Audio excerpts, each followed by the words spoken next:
Oke, saya nggak tahu nih ya, kapasitas Bluetooth saya berapa banyak ya persentasenya toh nggak kelihatan di sini.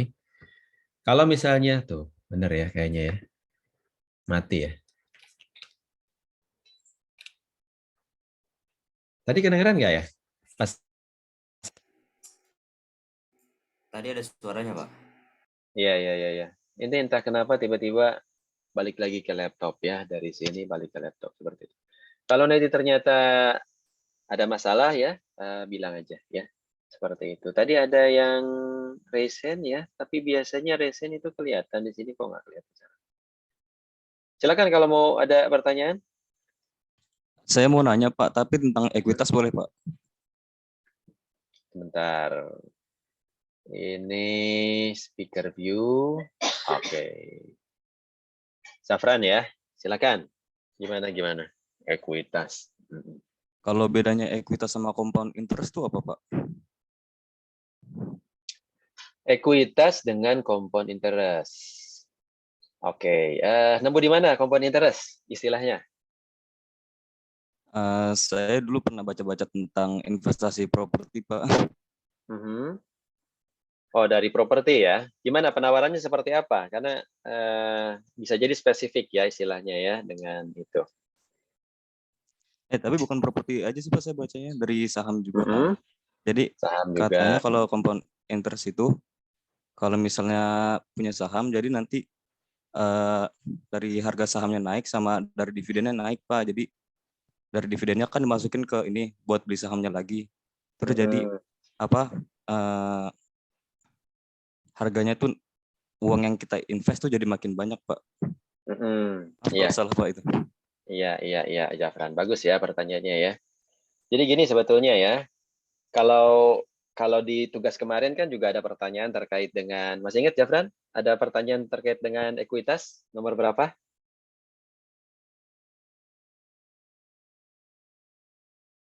Ada pertanyaan membandingkan antara ekuitas dengan debt Nomor ya.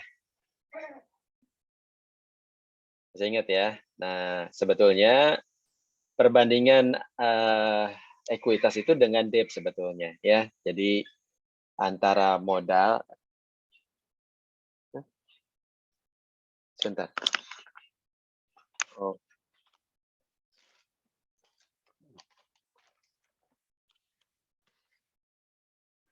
Oke, padanannya ya. Jadi pada dasarnya gini ya, dalam satu organisasi atau perusahaan ya, daya ungkit itu atau leverage ya, itu munculnya dari dua dua sources ya, dua sumber ya.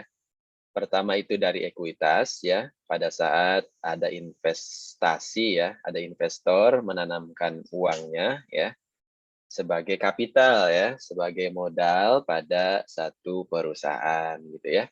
Seperti itu gitu. Nah, itu merupakan bentuk dari ekuitas ya, di mana menjadi saham ya, dan merupakan bukti kepemilikan ya, kepemilikan dari satu perusahaan seperti itu. Jenis perusahaannya nanti bisa banyak variasinya ya.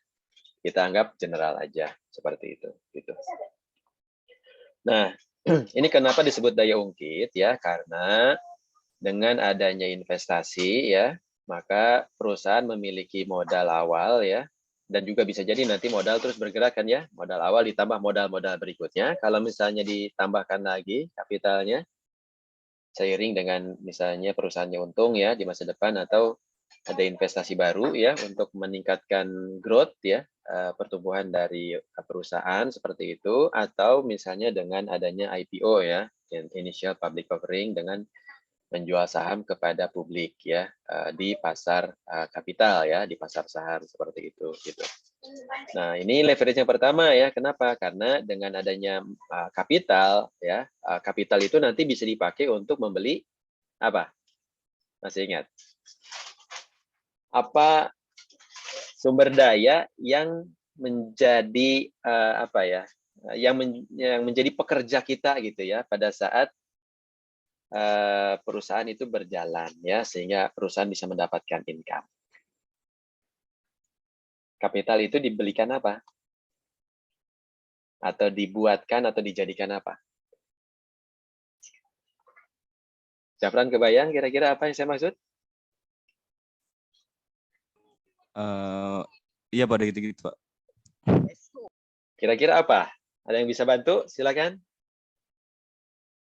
Kalau kita punya kapital, terus kita adakan apa atau belikan apa supaya perusahaan itu bisa bergerak ya, biar perusahaan bisa bertumbuh, kemudian bisa menghasilkan income.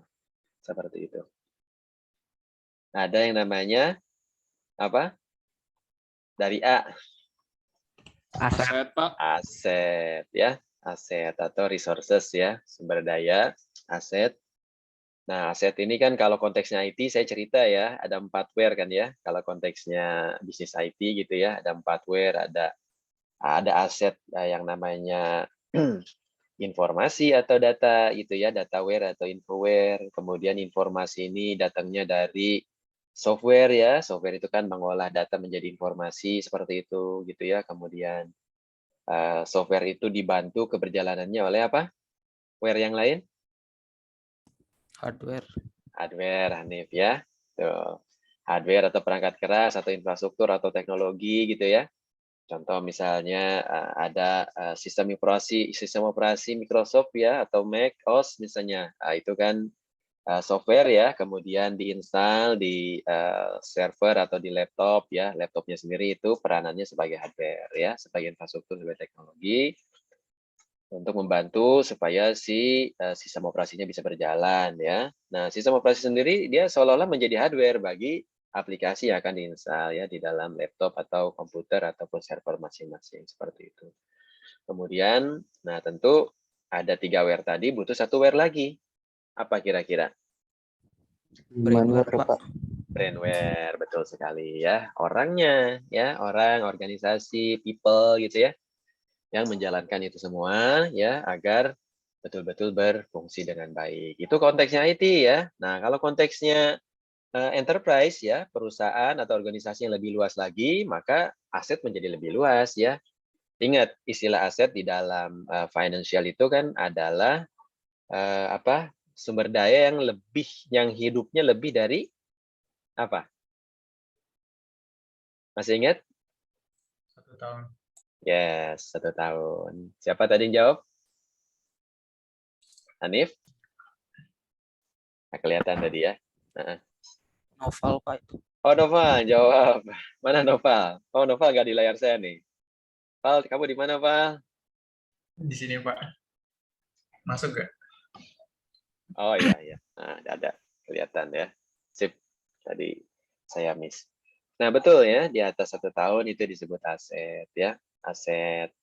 Aset sendiri nanti terbagi lagi ya. Ada aset lancar, ada aset tidak lancar ya. Liquid, tidak liquid ya. Nah, tentu ada gradasinya ya. Dari liquid ke non-liquid ya. Kalau yang liquid ya berarti sesuatu yang mudah dijual ya menjadi apa nilai uang ya ditukar seperti itu. Sementara semakin tidak lancar semakin susah untuk dijualnya ya ditukar menjadi liquid ya seperti itu. Contoh misalnya kita bicara contoh kemarin adalah tanah ya. Tanah kan nggak mudah ngejualnya ya kecuali kalau mungkin dijual murah ya banding harga seperti itu gitu. Nah itu contoh aset. Kalau di bawah 1 tahun maka disebutnya apa ya peralatan ya atau apa saya lupa istilah akuntingnya ya.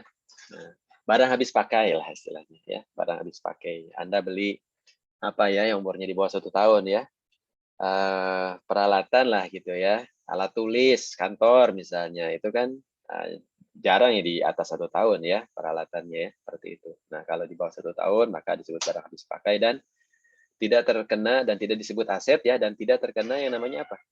Salah satu karakteristik aset adalah Laura Depresiasi. kira-kira betul ada depresiasi ya.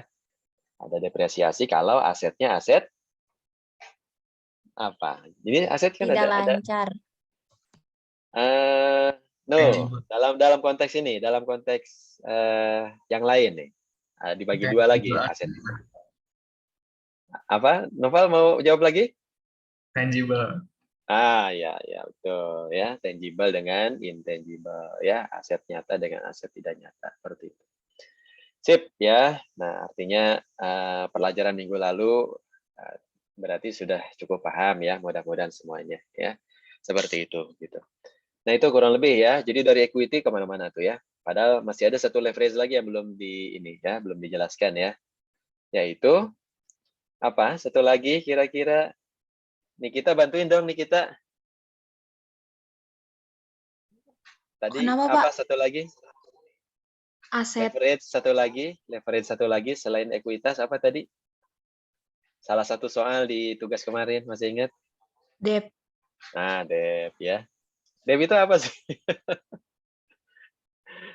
Nikita, debt apa debt? Ayo. Utang bukan, Pak? Iya. Apa yang kamu tahu Sesuatu tentang apa? Tentang debt? yang dipinjam ke, jadi kayak kalau perusahaan mau butuh Heeh. modal terus mau minjem ke lembaga bank gitu. Ya, tidak harus bank ya. Jadi lembaga Iya. pemberi hutang ya. Lembaga pemberi hutang kan macam-macam sekarang banyak variasinya ya. Seperti itu. Tapi yang jelas aktivitasnya disebut lending memang ya, lending. Kitanya yang meminjam disebut borrower kalau istilah di materi kemarin ya, peminjam, pengutang lah gitu ya. Ada hutang, nggak tahu tuh yang benar yang mana ya. Kalau EYD-nya coba cek aja di bahasa Indonesia ya. Yang jelas itu ya adalah leverage berikutnya ya. Jadi pilihan kedua kalau investasi terbatas ya, kemampuan kita untuk mengemodal sedikit, modal dengkul istilahnya ya. Kayak dulu saya bikin perusahaan modalnya modal dengkul ya.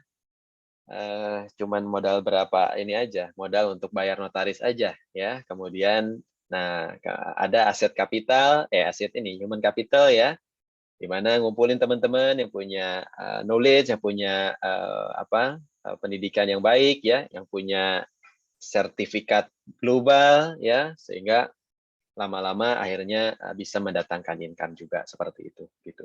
Nanti saya cerita lah ya bagaimana perusahaan saya berkembang dan sekarang sudah masuk ya lumayan lah ya perusahaan di level nasional seperti itu. Hampir semua BUMN dan juga kementerian ya itu klien perusahaan saya seperti itu. Gitu. Balik lagi ke debt ya. Debt itu utang ya, utang. Utang itu juga sama satu leverage juga di mana didapatkan dari pemberi hutang ya.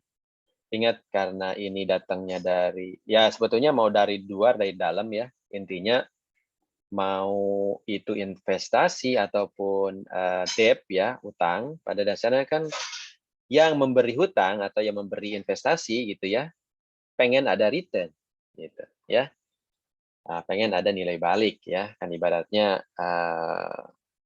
time value of money kan gitu ya. Hukumnya kan begitu gitu. Sehingga nggak mungkin dong gratisan ya, nggak ada sesuatu yang gratis gitu. Seperti itu. Kalau investor pengen dapat apa? Nah, dibantu sama Lanang. Investor pengen dapat apa Lanang? Kita sambil review materi sebelumnya.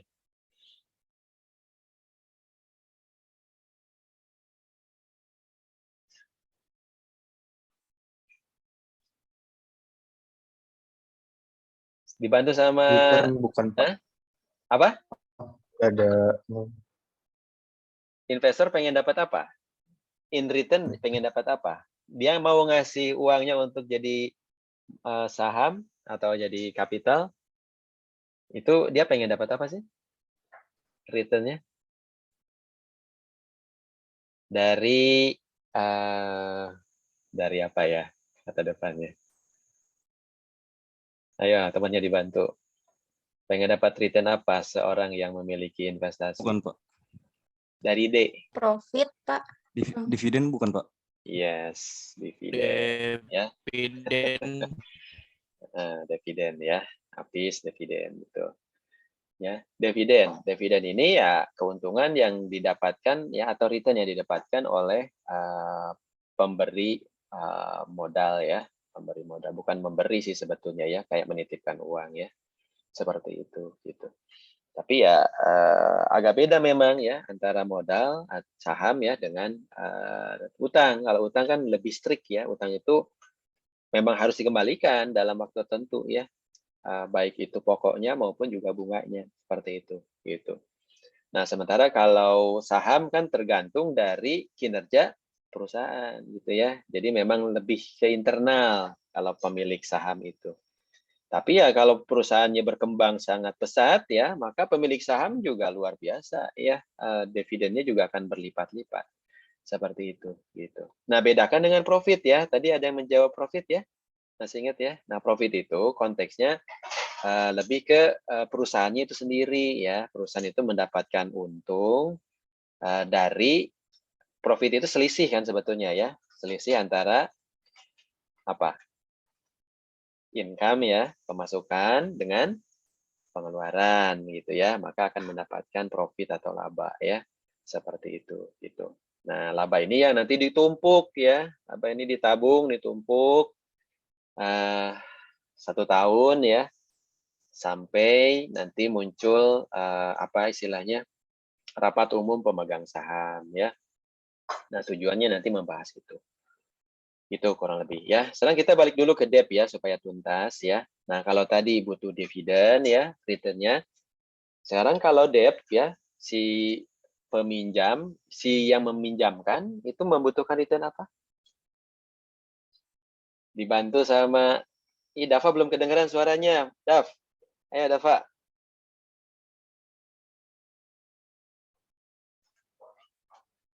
Gimana? Lender atau pemberi debt atau pemberi utang membutuhkan bantu sama Rismawan deh. Dava entah lagi kemana nih.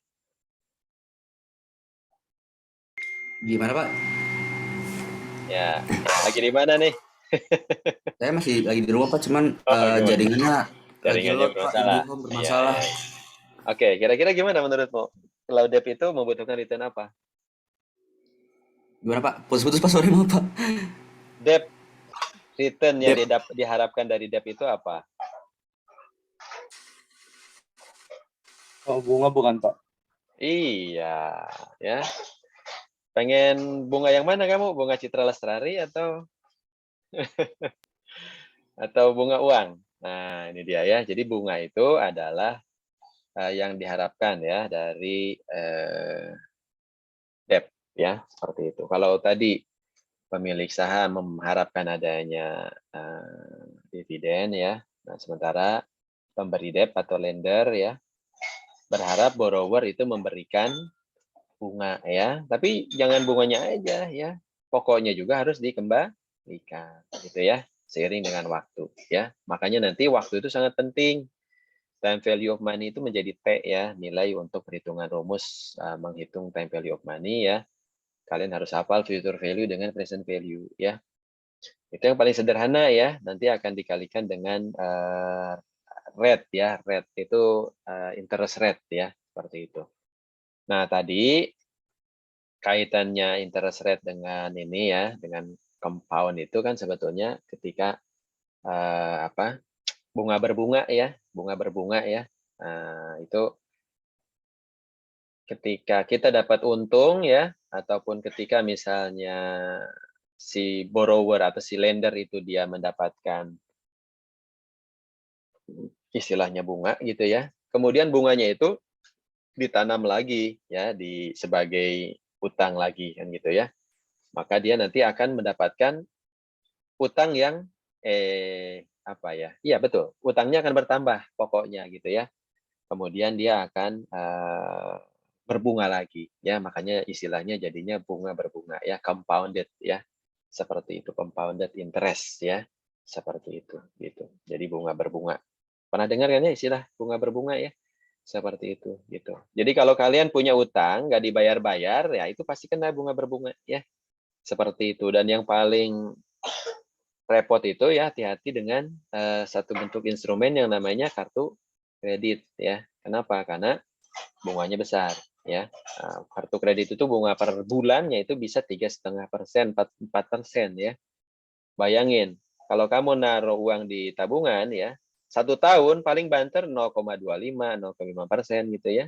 Nah, kemarin kan sudah ngitung kalau Anda punya uang 1 juta, 0,5% paling cuma 50.000 doang dapat ininya bunganya ya. Seperti itu gitu. Tapi kalau Anda minjem pakai kartu kredit yang namanya kartu untuk mengkredit ya, kartu untuk berhutang ya, seperti itu gitu. Kemudian bulanan hutangnya ya, bunganya kebayang ketika itu bunga 4% aja gitu ya. Maka kalau misalnya pinjam 1 juta, maka harus mengembalikan bunganya di bulan depan ya, beserta dengan pokoknya gitu ya, di berapa tuh ya, 1.040.000 ya, seperti itu gitu. Kemudian kalau nggak kebayar, 1.040.000 itu jadi utang lagi nanti gitu ya. Nah, compounded jadinya ya, interestnya berkali-kali lipat ya, seperti itu. Per bulan ya. Jadi 4% per bulan itu kalau 1 tahun ya bunga berbunga tuh ya, dikalikan saja, bukan 4 kali 12 ya, bukan. 4 kali 12 kan cuma 40, benar ya? 4 kali 12 benar 48% ya? 1 tahun, 10 bulan ya. Kalau 1 tahun tambah lagi tuh 8 ya. Seperti itu gitu. 48, 56 ya, 56%. Itu kalau flat ya, artinya 1 tahun berarti 4% gitu. Nah, ternyata kan 4 kali 12 bulan maksud saya, 4% kali 12 bulan. Tapi karena bunga berbunga tiap bulannya, maka sebetulnya jauh lebih besar lagi, bisa sampai 70% ya. 70%, 60% kalau kalian pakai perhitungan ini ya, bunga berbunga ya. Seperti itu. Itu ya, itu namanya compounded interest ya. Oke. Ada diskusi lagi dari Rismawan nih saya lihat ya. 1 kali lagi aja ya, karena kita belum mulai nih materinya, nanti malah nggak selesai. Oke, nanti kita giliran ya. Kita giliran. Atau Rismawan, saya kasih kesempatan ngasih bahasan dulu ya, 10 halaman, nanti di tengah-tengah saya kasih kesempatan untuk nanya lagi ya, Rismawan ya, saya catat.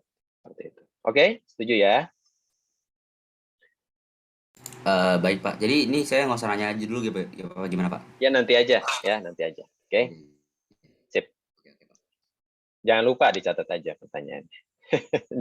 Kadang-kadang kalau di belakangnya jadi lupa ya, seperti itu. Bentar ya. Share screen. Menarik pastinya ya, karena kalau kita kaitkan dengan kenyataan sehari-hari, ya pasti banyak lah ya yang bisa kita diskusikan ya, kita bahas lebih lanjut dan gimana nih kalian mensiasatinya nanti ya, seperti itu. Oke, udah muncul ya slide-nya ya. Kita masuk ke week 4, betul ya. Week 4, business finance ya. Kemudian ini yang akan kita pelajari. Nggak banyak slide-nya ya, 24 slide saja, seperti minggu lalu. Ini yang akan kita pelajari sekarang ya. Nah, ini dia ya. Jadi, form dari business enterprise ya, bentuk-bentuk usaha itu apa saja ya. Tapi versi Amerika ya, nanti saya coba jelaskan juga versi Indonesianya seperti apa. Kemudian tujuan ya dari adanya financial management seperti itu. Oke. Kemudian, nah ini dia ya.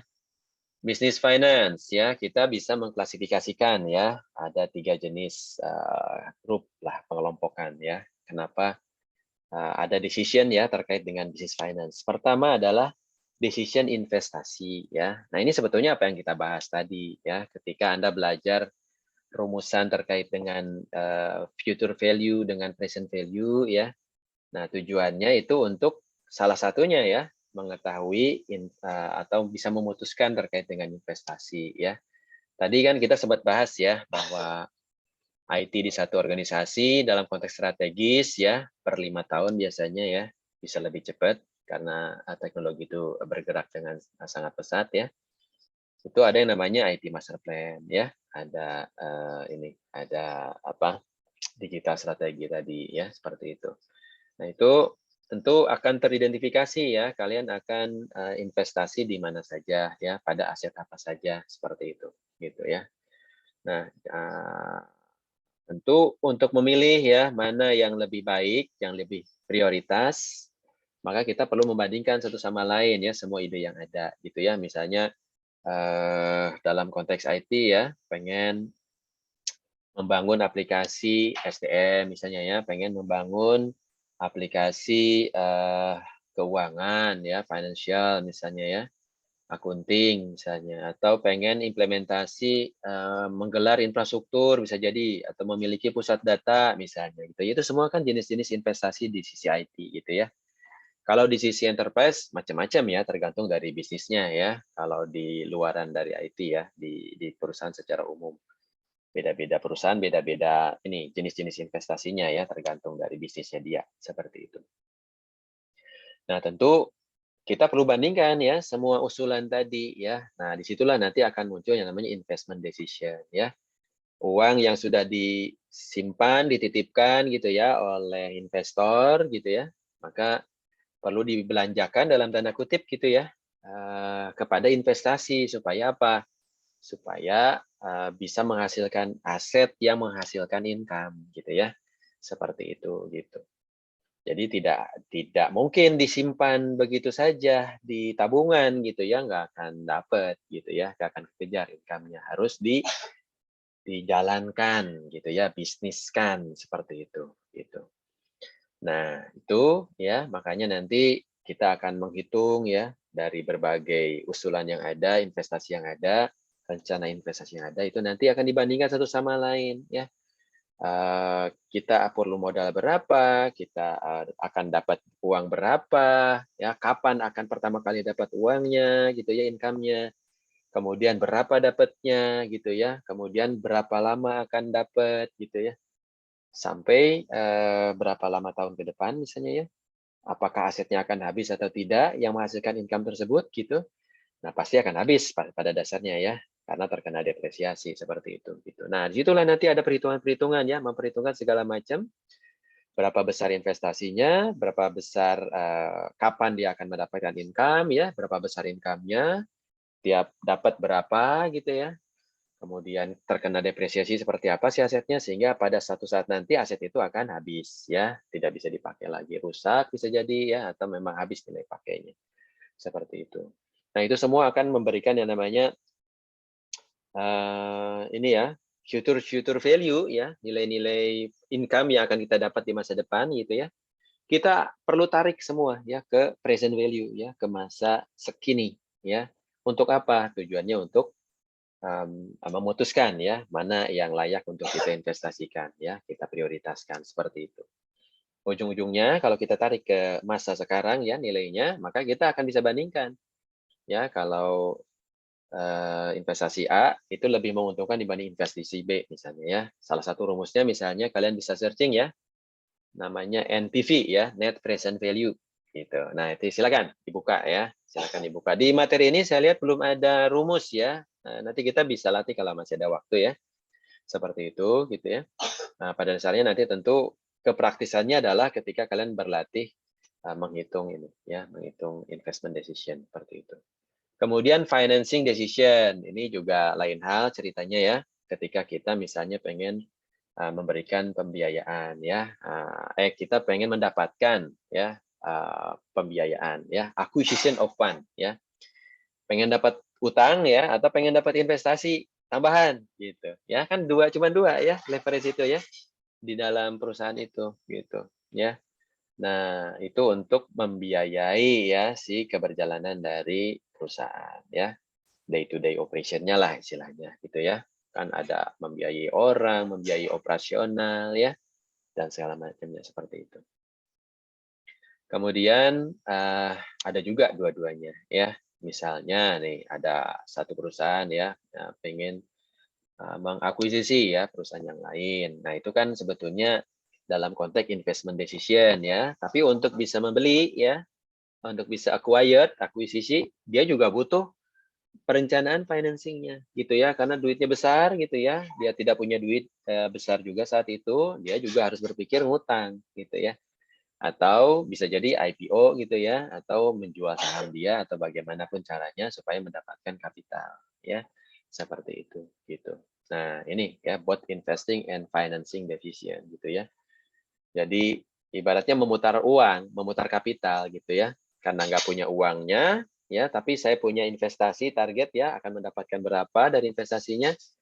Ya udah pinjam berapa utangnya gitu ya. Kemudian nanti kita akan bicara keseimbangannya ya. Berapa uang yang keluar tiap bulannya, berapa uang yang masuk tiap bulannya, itulah namanya net cash flow ya. Nah, kita hitung ya spread-nya sampai berapa bulan, berapa tahun ke depan. Gitu. Seharusnya kalau itu menguntungkan ya, maka harusnya net cash flow-nya positif gitu. Kenapa? Artinya net present value-nya positif gitu ya. Sehingga antara investasi dengan financing, investasi yang menang gitu ya. Kalau financing kan kayaknya bayar utang gitu ya. Seperti itu. Gitu. Jadi antara mendapatkan keuntungan dan membayar utang, rate untuk mendapatkan keuntungan itu harus lebih besar dibanding rate untuk membayar hutangnya sama pokoknya gitu. Karena kalau enggak bakal defisit ya, dan disitulah terjadi kemunduran perusahaan ya. Itu yang terjadi di Garuda kan ya. Nah itu kan dia kerepotan ya untuk karena dia kurang income-nya ya, banyak hutangnya. Seperti itu. Oke ya. Nah ini ada jenis-jenis ini ya. Ada jenis-jenis bisnis enterprise ya. Ada 3 major form ya. Ini Amerika punya ya. Ada yang namanya sole proprietorship ya. Kalau bahasa Indonesianya apa ya? Usaha dagang kali ya. UD, usaha dagang ya. Itu dari istilah bahasa Inggrisnya kita tahu ya, kalau kita bahasakan ya berarti kepemilikannya pribadi gitu ya. Orang perorangan lah gitu ya. Seperti itu. Misalnya tadi siapa? Dava ya, Dava membangun satu atau membuat satu perusahaan ya sendirian saja ya. Kalau di Indonesia misalnya ada satu contohnya namanya CV ya. Nah, datang ke notaris membangun CV. Ya udah itu sole proprietorship namanya gitu ya. Seperti itu gitu. Atau usaha dagang juga ya sama ya seperti itu. Karena banyak variasinya ya. Kemudian ada istilah lain partnership ya ketika muncul pihak berikutnya ya. Tambahan tenaga lah, tambahan modal juga kan gitu ya. Tambahan yang bisa mikir dan menjalankan perusahaan. Dan ada yang benar-benar perusahaan bersama ya, korporasi ya, seperti itu. Kalau di Amerika kan sering disebut perusahaan itu ini ya. Kalau di Indonesia kan PT ya. Kalau di sana kan INC ya, incorporation ya, seperti itu gitu. Nah, itu perbandingannya lah ya. Nah, ada beberapa faktor ya yang bisa menjadi pembeda ya di antara satu sama lain ya. Ini saya munculin dulu beberapa ya. Pajaknya gimana gitu ya. Perpajakannya beda-beda tuh satu sama lain ya. Kemudian derajat pengendaliannya ya. Tentu semakin proprietorship sole ya, maka semakin kepemilikannya sendirian gitu ya, maka kontrolnya tentu semakin besar ya, karena segala sesuatu diputuskan sendiri ya.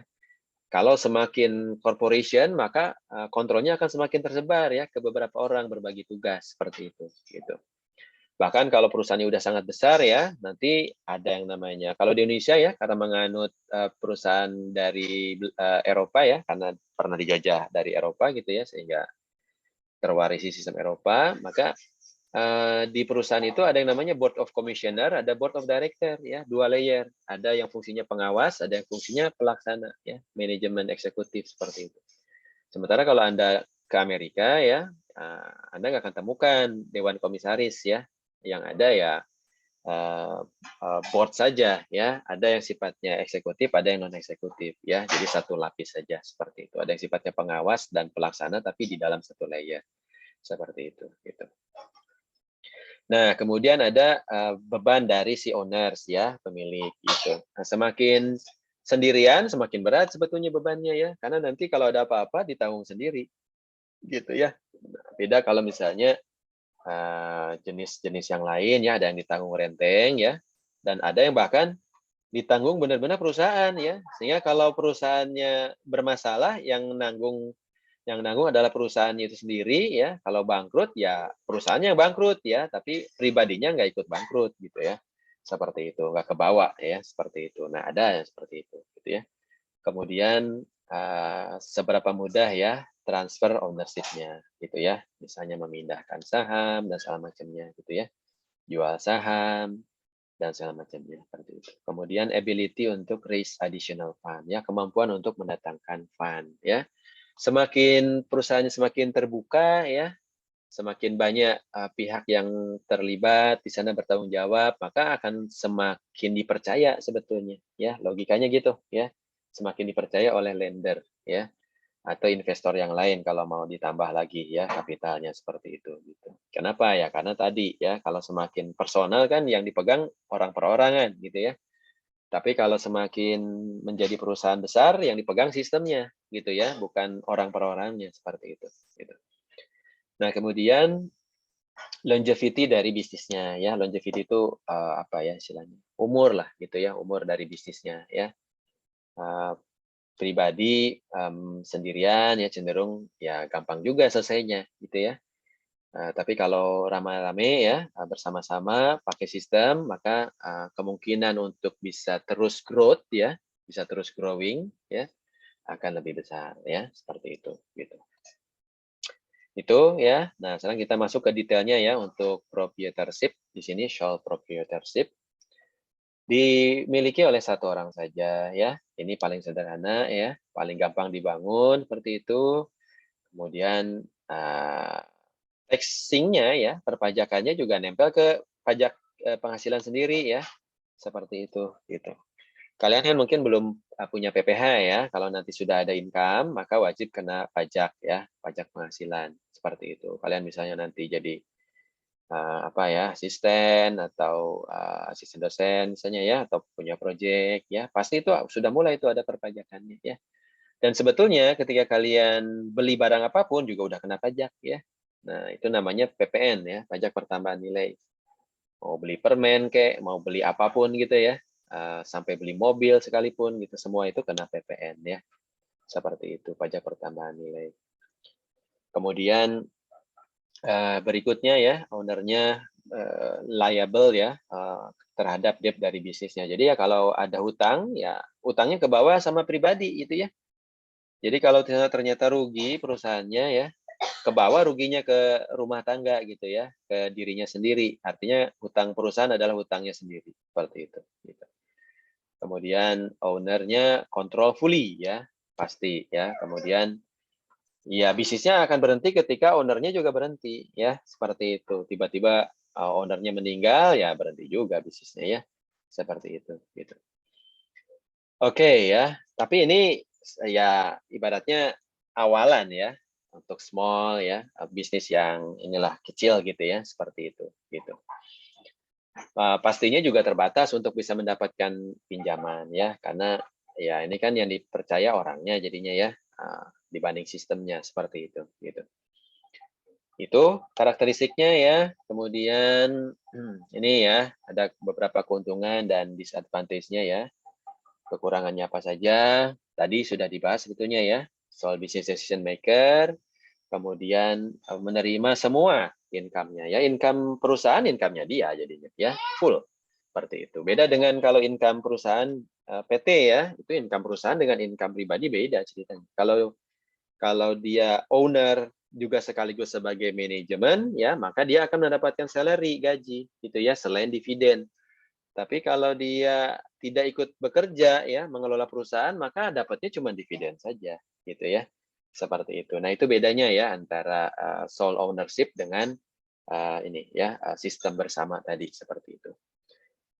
Kerugiannya misalnya ya limited life, kemudian juga limited access to additional fund ya, sudah seperti itu. Kemudian kalau di US ya nih, dari US, ini karena masih buku yang ini ya, Basic Finance itu ya, bukunya dari US seperti itu, sehingga bahasannya juga dari US. Ini banyak tuh ternyata di sana ya. Dia signifikan sekali ya, sole proprietorship. Jadi banyak perusahaan sendiri, misalnya pribadi ya, seperti itu. Tapi lihat net income-nya ya. Nah, kalau bicara net income, itu korporasi jauh lebih besar ya. Seperti itu. Artinya kemampuan korporasi dalam menghasilkan income ya, dalam menghasilkan profit itu berbanding terbalik ya dengan banyaknya yang melaksanakan sole proprietorship ya. Seperti itu gitu. Itu ininya faktanya ya. Oke. Nah, next-nya juga ada bentuk partnership ya. Nah, ini perkembangan berikutnya lah dari sole proprietary ya. Seperti itu gitu. Jadi lebih dari satu orang kerjasama ya. Seperti itu. Tapi memunculkan isu ya. Siapa yang punya kontrol paling besar, paling tinggi? Kalau ada apa-apa berantem gimana? Gitu ya. Kalau cuma 2 orang gimana dong? Cerai ya. Seperti itu gitu. Nah, kemudian kalau misalnya ada kerugian, siapa yang tanggung rugi? Gitu ya. Kemudian berapa banyak ke si A, berapa banyak ke si B misalnya. Gitu ya. Nah, tentu di situ perlu dijaga ya. Makanya dalam decision making ya, sebaiknya orang itu berkumpul jangan genap ya. Jangan 2 orang, jangan 4 orang, jangan 6 orang ya. Tapi harus ganjil ya. Kenapa? Kalau nanti mengambil satu keputusan ya, membuat satu keputusan decision making, maka kalau misalnya harus voting ya, akan ada pemenangnya gitu ya. Seperti itu gitu. Kalau 5 ya, kalau misalnya 3 yes, 2 no, berarti kan yang menang yes ya. Seperti itu gitu. Kalau suaranya sama ya, tapi nanti akan bertambah kompleksitasnya ketika bicara nilai saham ya. Karena persentase nilai saham itu mencerminkan suara ya, suara. Jadi makanya ada istilah dominasi ya ketika dia memiliki saham di atas 50% ya. Misalnya 51%, 50,1% itu udah dominan ya. Artinya kalau ada apa-apa, nah, dia bisa memutuskan ya. Seperti itu. Seperti hak veto lah gitu ya. Nah, jadi dia memiliki lebih besar lah kemungkinan untuk bisa memberikan keputusan ya, memaksakan dalam tanda kutip keputusan bagi satu perusahaan seperti itu. Jadi ada suara mayoritas ya. Kemudian kalau ada income ya gimana bagi-bagi income-nya gitu ya. Kan berarti harus ada patokannya gitu ya. Seperti itu gitu. Kemudian kalau ada pajak ya gimana perpajakannya gitu. Masuknya ke pajak apa dan semacamnya kan mulai muncul tuh kerumitan-kerumitan ya. Seperti itu. Sehingga nanti muncul ya variabel-variabel yang lain. Misalnya kalau ada income, ada pajak ini ya, ada pajak pertambahan nilai ya. Jadi setiap kali mendapatkan proyek ya, maka nanti kena PPN tuh proyek itu ya. Persentasenya nanti akan tergantung ya dari ini ya, dari status perusahaannya seperti itu gitu. Kemudian kalau ada orang-orang terlibat, nanti setiap orang terlibat akan kena pajak penghasilan gitu ya kalau dia bekerja untuk menjalankan proyek tersebut sampai menghasilkan income misalnya ya. Kemudian bagaimana kalau dividen ya. Nah, itu nanti ada pajak dividen ya. Jadi kalau misalnya setelah RUPS diputuskan ya, laba ditahan misalnya 20% dari total laba, 80% labanya dibagikan menjadi dividen ya, dibagi kepada semua pemilik saham berdasarkan persentase masing-masing gitu ya.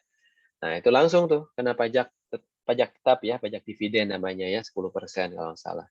Per satuan ininya dividennya ya, seperti itu gitu.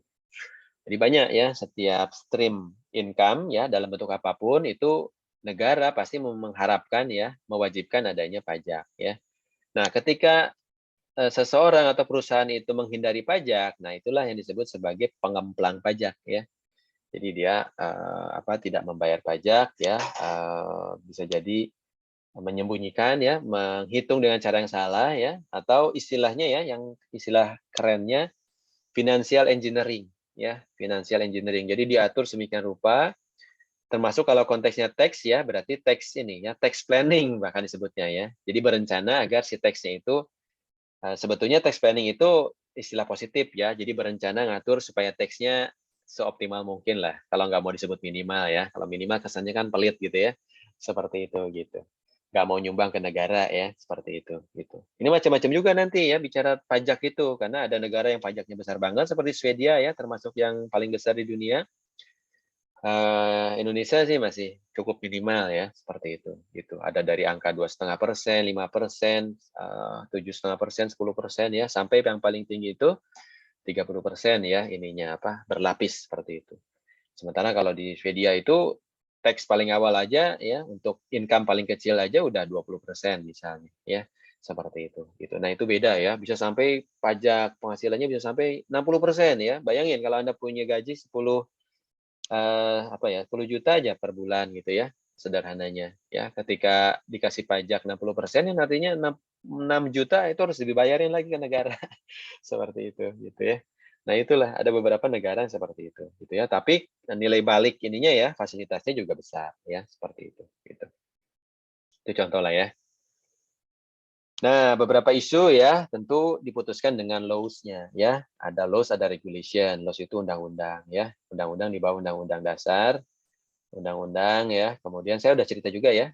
Kemudian nanti ada turunan-turunan berikutnya ya, peraturan pemerintah, peraturan presiden, peraturan gubernur, peraturan wali kota, peraturan bupati ya dan segala macamnya seperti itu gitu. Nah, itu namanya regulation ya. Kalau laws itu undang-undang. Nah, kemudian masih partnership ya, ada two type partnership, general partnership ya, kemudian personally dan individually liable ya. Bahkan jika utangnya itu dikontrak ke partner yang lain ya, seperti itu gitu. Jadi ada limited partnership ya. Jadi ada satu atau dua lah gitu ya yang disebut limited partner ya. Jadi dia ikut investasi ya, tapi dia tidak terlibat di manajemennya gitu ya. Jadi owner tapi dia tidak ikut di manajemen seperti itu. Itu limited partnership ya. Beda dengan general partner yang ikut bekerja juga ya. Dan itu biasa di tahap awal perusahaan ya. Ada namanya owner manager, artinya owner yang mendirikan perusahaan juga ikut menjadi direktur ya, ikut menjadi komisaris ya. Nanti berbagi siapa jadi dirut, siapa jadi direktur operasi, siapa jadi marketing, HR misalnya ya. Nanti kalau untuk struktur Indonesia kalian akan belajar ya, yang namanya PT itu minimal harus ada 3 komponen ya. Ada direktur, ada 2 orang direktur setidaknya ya, dan ada 1 orang komisaris seperti itu. Gitu. Itu contoh aja ya. Nah kemudian limited partner berbagi di profit ya dan juga losses-nya ya, seperti itu gitu. Kemudian kalau limited partner dia tidak liable ya, tidak kena tanggung jawab ya untuk hutang yang muncul karena bisnis di balik dia gitu ya, seperti itu gitu. Memang agak susah dibayangkan karena istilah partnership ini juga apa ya, agak susah juga di Indonesia ya, apa padanannya ya. Seolah-olah dari sole proprietorship itu langsung ke incorporation ya kalau di Indonesia seperti itu. Paling ada bentuk badan hukum yang lain ya, yang sifatnya sosial ya, yang sifatnya sosial seperti itu gitu. Misalnya yang bocor nih. Siapa? Biar kematikan kamera. Vincent. Lupa ya. Ya. Oke. Silakan. Tadi Rismawan ya mau tanya ya. Wan, masih ingat gak? Mau tanya apa? Masih, Pak. Oke, silakan. Jadi yang saya mau tanya tadi itu tentang bunga itu, Pak. Kenapa bunga? Kan Bunga yang mana? biasanya kan bunga ya bunga itu apa? Bunga Bunga beneran. perhutangan. Bunga perhutangan ya. Ya, jadi kan biasanya kan suka ada platform-platform yang suka menawarkan kan cicilan dengan bunga 0% dengan ya dengan embel-embel bunga 0% gitu, Pak. Tapi ketika pas kita bayar per bulan atau nggak bayar akhir tuh tiba-tiba kayak tagihannya lebih banyak gitu, Pak. Bahkan bisa sampai 50% lebih atau enggak 70%, Pak, dari pembayaran awal kita itu, Pak. Itu gimana, Pak? Apa? Kartu kredit atau apa? Atau pinjam Kayak biasa? pinjem cicilan biasa gitu, Pak, KTA kayak ya? ya Kredit tanpa agunan ya? ya, Nah, ini Pak. dia. Kayak ya contoh kita ambil kayak home credit lah, Pak, gitu lah. Kayak gitu, Iya, Pak. Itu iya, gimana, iya. Pak? Ya. Intinya kan itu permainan ini aja ya.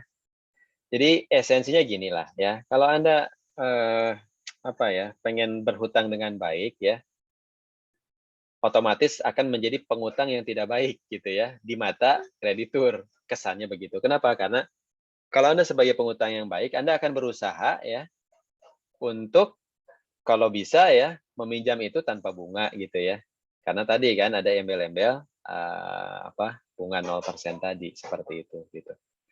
Yaitu ketika Anda membayar pokoknya ya sebelum muncul bunganya. Ya, ini sebetulnya munculnya pada saat ada kartu kredit sih ya. Karena kalau untuk yang tipikal utang yang lain ya nggak ada istilah kayak gitu 0% ya, seperti itu gitu.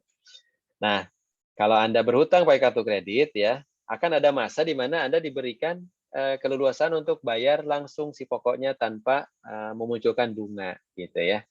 Seperti itu. Itu 1 bulan pertama biasanya begitu ya, ketika kita mulai transaksi ya. Nah, kalau Anda pintar dalam memanage kartu kredit ya, maka si kartu kredit itu tidak akan pernah berbunga gitu ya. Jadi benar-benar cuma alat untuk pinjam sementara, kemudian langsung dibayar, ditutup lagi ya. Seperti itu. Tapi once misalnya kelewat masanya ya, 0%-nya itu ya berubah ya, jadi sesuai dengan persentase yang dibebankan ya. Seperti itu. Tadi kita bicara 4% misalnya ya, seperti itu. Itu contoh kartu kredit. Kan banyak variasinya ya. Tadi ada KTA ya. Intinya gini lah, semakin Anda berhutang tanpa ada tanpa ada jaminan, maka itu pasti bunganya akan semakin tinggi ya.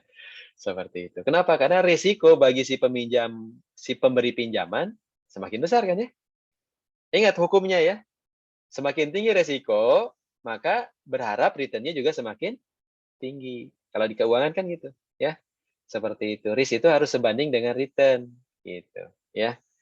Seperti orang trading kan, karena berharap return yang lebih tinggi gitu ya. Tapi dia harus siap juga kalau ternyata risiko negatifnya kena gitu ya. Dia bisa rugi bandar juga seperti itu gitu. Jadi kayak judi jadi seperti itu.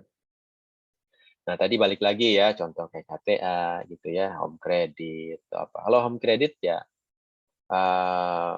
misalnya dengan ini ya, dengan konsumerisme kan itu ya, beli barang biasanya ya, beli sesuatu lah gitu ya. Seperti itu, dan limitnya pun juga kecil gitu ya. Dan bahkan sekarang itu kredit-kredit kayak gitu tuh ada yang dicicil harian ya. Biasanya pedagang-pedagang di pasar gitu ya. Dia kan juga ininya income-nya harian ya, seperti itu. Sehingga nanti ada tukang kredit tuh muter-muter ya ke kios-kios minta pembayaran pokok ya, pokok bunga cicilan pokoknya plus bunga kecil-kecil sih gitu ya, seperti itu. Tapi kebayang kan? Mirip kayak kartu kredit yang tadi bulanan ya, ini bahkan harian gitu ya. Ketika lewat dari 1 hari ya nambah nanti bunga berbunga seperti itu. Tiba-tiba jeger aja ya, udah tadi misalnya Rismawan 70% ya, seperti itu. Gitu ya. Jadi intinya kamu harus lihat ya, itu seperti apa perhitungan bunganya, kapan bunganya itu akan muncul sebagai bunga gitu ya. Seperti itu. Hati-hati banget dengan itu kalau bicara lending ya. Seperti itu gitu. Kalau lending di level perusahaan sih beda cerita ya. Tapi sebetulnya mirip karena pada dasarnya perusahaan itu kan mirip kayak organisasi ya, organ kan gitu ya, kayak manusia juga ya, ada kepalanya, ada tangannya, ada kakinya dan segala macamnya seperti itu. Jadi ketika ada konsep utang untuk perusahaan, kayak utang untuk pribadi ya mirip juga gitu ya. Nah, seperti itu, cuman dengan skala yang lebih besar lagi. Seperti itu. Itulah kurang lebih ya. Jadi lihat aja klausul ininya ya, kapan itu akan menjadi bunga ya.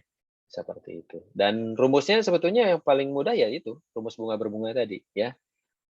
Rumusnya adalah present value ya. Future value itu sama dengan present value ya, dikali ya. Dikali 1 plus R pangkat T ya. R itu tingkat suku bunga.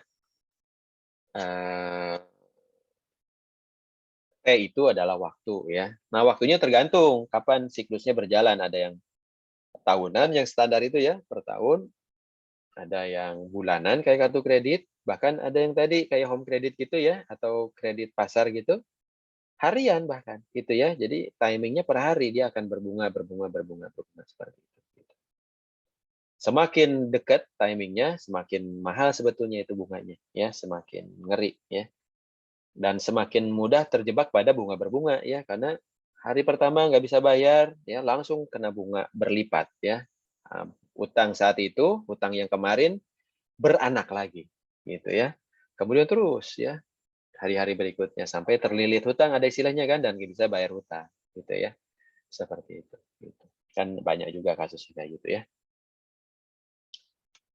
Oke ya. Ada lagi atau dilanjut Sudah, Pak. dulu? Cukup, Pak. Cukup ya. Oke, Terima kasih ya, Pak. terima kasih. Itu ya, sekarang partnership masih ya, ini advantage disadvantage-nya. Partner menerima income sesuai dengan agreement pastinya ya, harus ada perjanjian.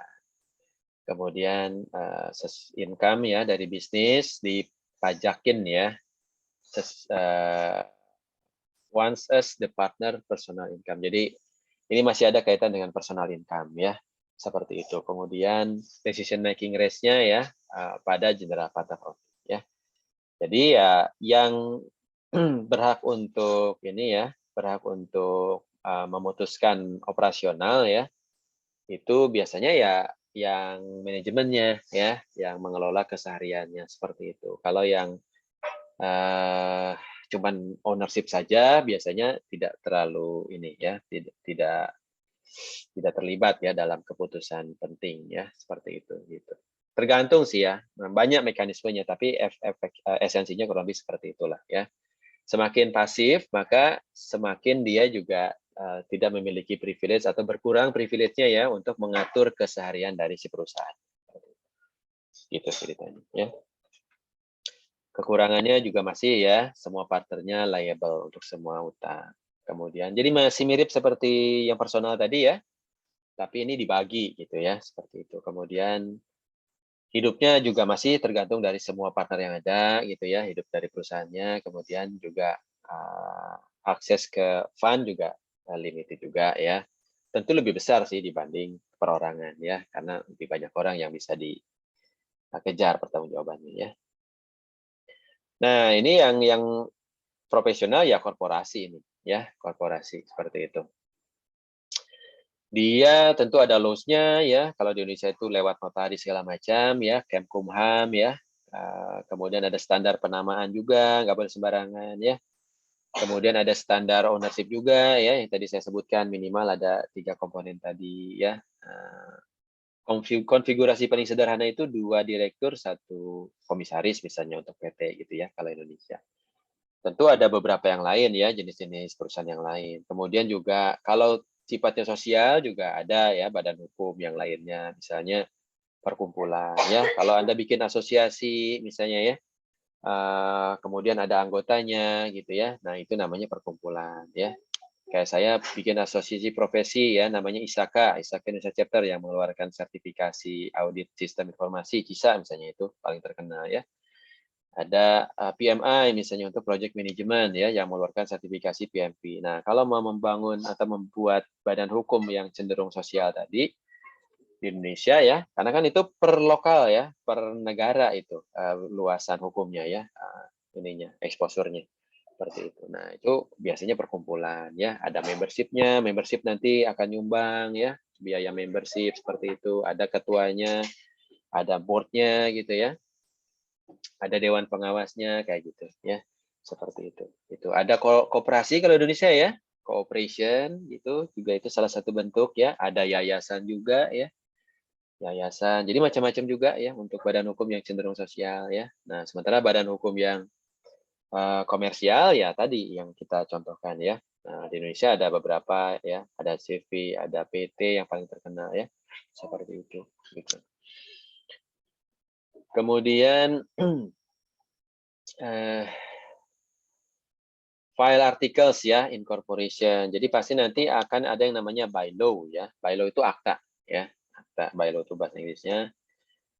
Kemudian harus berbentuk board of director pastinya ya, seperti itu. Gitu. Board of director itu manajemen eksekutif ya. Jadi orang yang melaksanakan keseharian. Tapi not necessarily ya, board of director itu owner ya. Semakin besar corporation, belum tentu board of director itu adalah owner, pemilik saham juga, gitu. Ya, belum tentu seperti itu. Tapi pada kondisi corporation masih small ya, startup gitu, itu biasanya begitu ya, yang mendirikan ya, ya dia juga yang jadi manajernya ya, yang jadi direkturnya, yang jadi komisarisnya juga dan segala macam seperti itu. Gitu.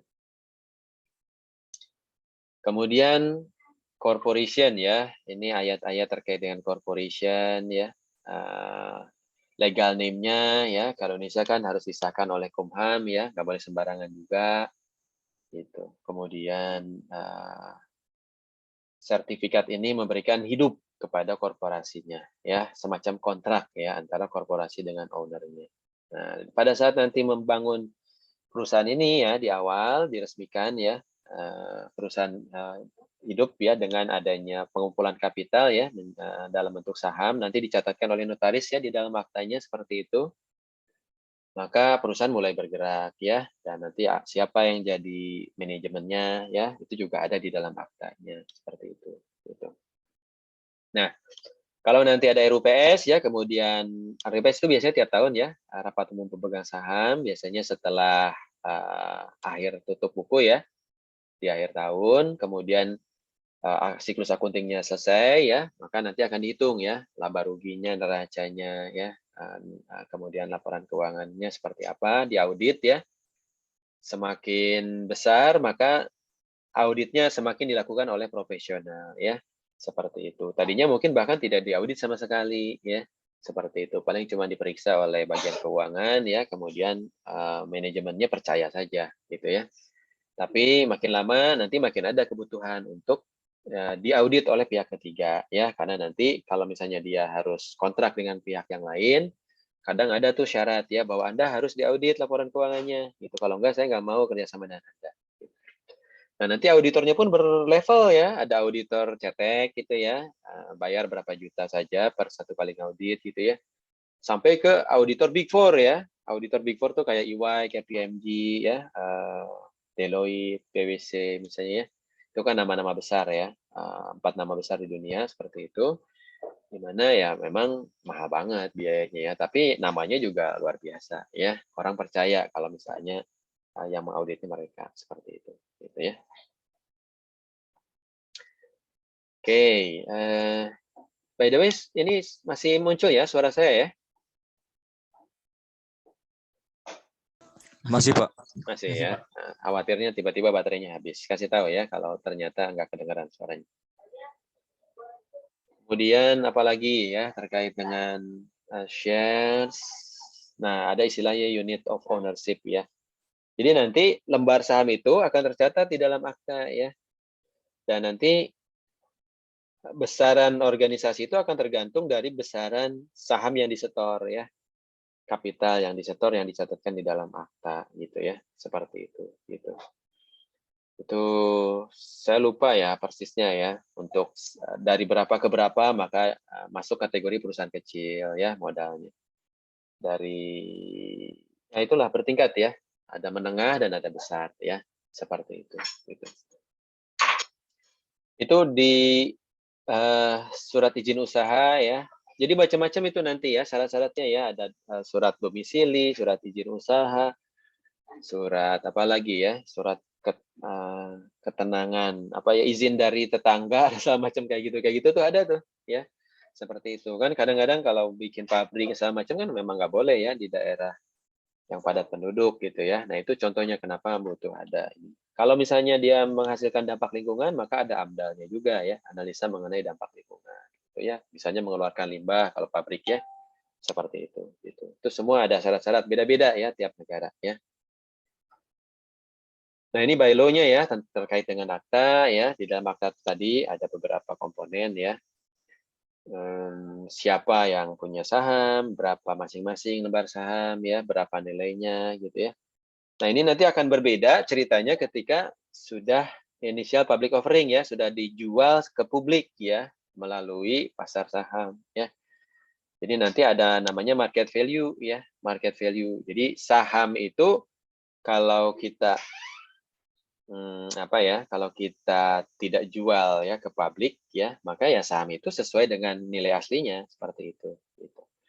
Tapi kalau misalnya dijual ke publik ya dengan IPO, kemudian nanti kan akan ditambah ya lembar sahamnya gitu ya, kemudian akan terdilusi karena nilainya akan berkurang gitu ya. Tapi nanti di pasar ya nilai saham ini dia akan turun naik gitu ya.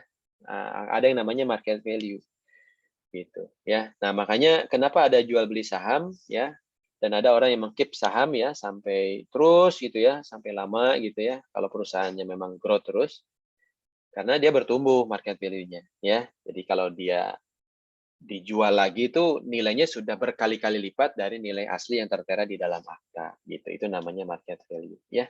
Seperti itu. Nah, kemudian ada leadersnya ya, board of directors misalnya ya. Dia leaders ya, manajemen level, top level manajemennya, ada chief executive officer atau dirut ya, ada chief biasanya ya COO gitu ya, chief operating officer ya, ada pilar-pilar inilah ya, pilar-pilar bisnis ya, marketing, SDM, keuangan, CFO ya, CMO, ada apalagi CHRO ya, untuk human resources ya. At least itu kan ya kalau perusahaan sederhana. Even kalau yang paling sederhana pun ya, waktu saya bikin perusahaan pertama kali kan 3 orang tuh ya, kasih saham ya, kasih modal seperti itu, datang ke notaris ya, tahun 2007. Itu modal cuman berapa ratus juta lah gitu ya, masuk seperti itu. Kemudian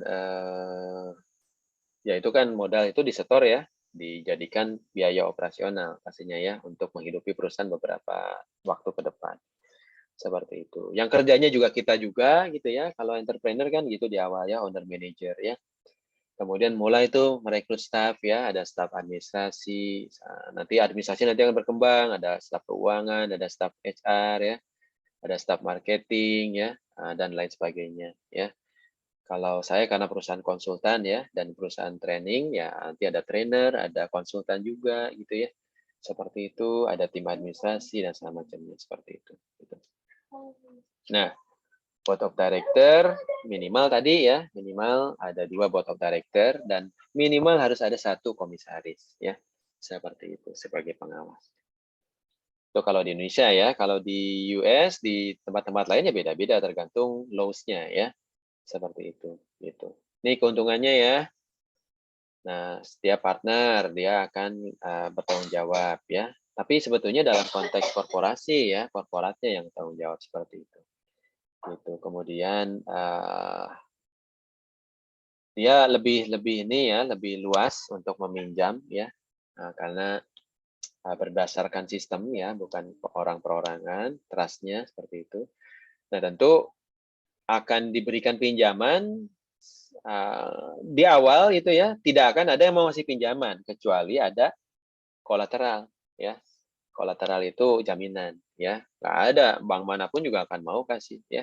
Seperti itu gitu. Makanya di awal-awal itu berdarah-darah banget kalau bikin perusahaan ya, startup itu. Kenapa? Karena itu tadi ya, semua kadang masih pakai modal sendiri ya, modal dengkul seperti itu gitu. Kalau dibantu oleh investor yang lain ya, ada angel investor lah misalnya segala macam, maka kepemilikannya kan nanti jadi berbagi ya, seperti itu gitu. Nanti ada timeline-nya kapan kira-kira akan dilepas dan segala macam seperti itu gitu. Nah, kemudian ada saat-saat juga nanti kan ada kemungkinan misalnya diperluas ya karena butuh growth ya, maka dengan menjual saham ya lewat initial public offering seperti itu gitu. Nah, udah beda lagi ceritanya ya, seperti itu gitu. Nah, kemudian income kayak disadvantage-nya ya, income yang diberikan kepada owner terkena double taxation sangat mungkin ya. Ya, gitu. Kenapa? Karena kan ini ya, dia kerja juga gitu ya, kemudian juga nanti pada saat dividen juga kena juga gitu ya. Kemudian apa ya istilahnya ya? Sebenarnya nggak terlalu kelihatan sih ya double taxation-nya ya. Seperti itu. Double taxation itu akan muncul ketika orang itu mengerjakan pekerjaan subkontrak biasanya ya, seperti itu. Karena dia mengerjakan atas nama perusahaan lain gitu ya. Perusahaan lain dia dapat dari perusahaan yang lainnya lagi seperti itu gitu. Jadi kayak beranak seperti itu. Sehingga makin ke bawah ya makin kecil ya subkontraknya, dan kemudian setiap kali ada proses kontrak ya, maka akan muncul pajak pertambahan nilai kan. Jadi double tax jadinya ya. Bisa triple tax, bisa four tax ya kalau dicari terus ya siapa yang akan benar-benar ngerjainnya ya. Kan ada perusahaan yang namanya perusahaan palu gada ya, apa yang lu mau gue ada gitu ya. Kenapa? Karena ya dia ini lagi ya, jual lagi kerjaannya ke orang lain ya, ke perusahaan yang lain seperti itu. Itu ya. Kemudian ownership dan manajemen ya, beda ya. Nah, itu kalau udah makin besar ya, pemilik dengan pengelola itu bisa jadi yang berbeda ya. Contoh lah misalnya kayak Zaki ya, Zaki Bukalapak ya. Nah, dia kan adik kelas saya di ITB ya, seperti itu. Sudah tidak menjadi CEO lagi kan ya, seperti itu, dan sahamnya juga mungkin sudah dilepas sebagian juga gitu ya, sering dengan masuknya ini investor baru ya kemarin, misalnya seperti itu. Nah itulah contoh ya ketika ownership dengan manajemen itu sudah berbeda ya, seperti itu gitu. Kalau yang lain ya bisa jadi kan masih tetap ada ownernya sebagai owner manager terus, nggak masalah juga ya. Paling nanti nambah kan ada orang lain yang ikut membantu di director gitu ya. Seperti itu. Atau bisa jadi kalau perusahaan keluarga ya gitu-gitu aja biasanya ya. Seperti itu. Yang jadi manajemennya ya keluarga-keluarganya juga. Seperti itu. Gitu. Itu ya. Vincent. Vincent ada pertanyaan nggak?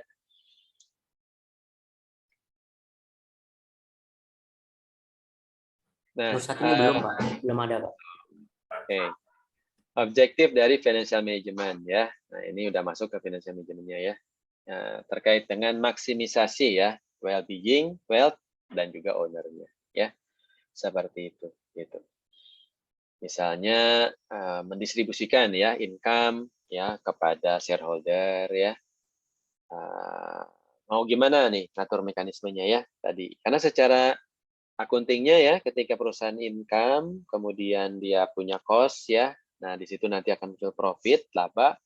Nah, laba ini kan ditumpuk terus ya selama 1 tahun gitu ya sampai kemudian nanti muncul masa RUPS ya, rapat umum pemegang saham setelah ada proses audit, segala laporan keuangannya udah benar ya, maka laporan keuangan akan disajikan ya di RUPS, rapat umum pemegang saham ya. Nah, kemudian di RUPS akan dihitung ya. Sebetulnya yang paling utamanya di RUPS apa? Yaitu bagi-bagi dividen sebetulnya ya. Nah, karena di dalam RUPS itu kumpul semua pemilik perusahaan ya. Kemudian dia akan melihat ini berapa laba, misalnya laba 1M gitu ya. Dari total transaksi misalnya ya, ini kapitalisasinya 10M, ternyata dapat sisa 1M misalnya ya. Nah, mau diapain nih 1M-nya gitu ya. Kecil sih sebetulnya kalau 1/10 tadi ya, biasanya lebih besar lagi seperti itu. Nah, itu kemudian nanti akan diputuskan kan. Kalau owner yang baik, maka dia akan berpikir jangka panjang gitu ya.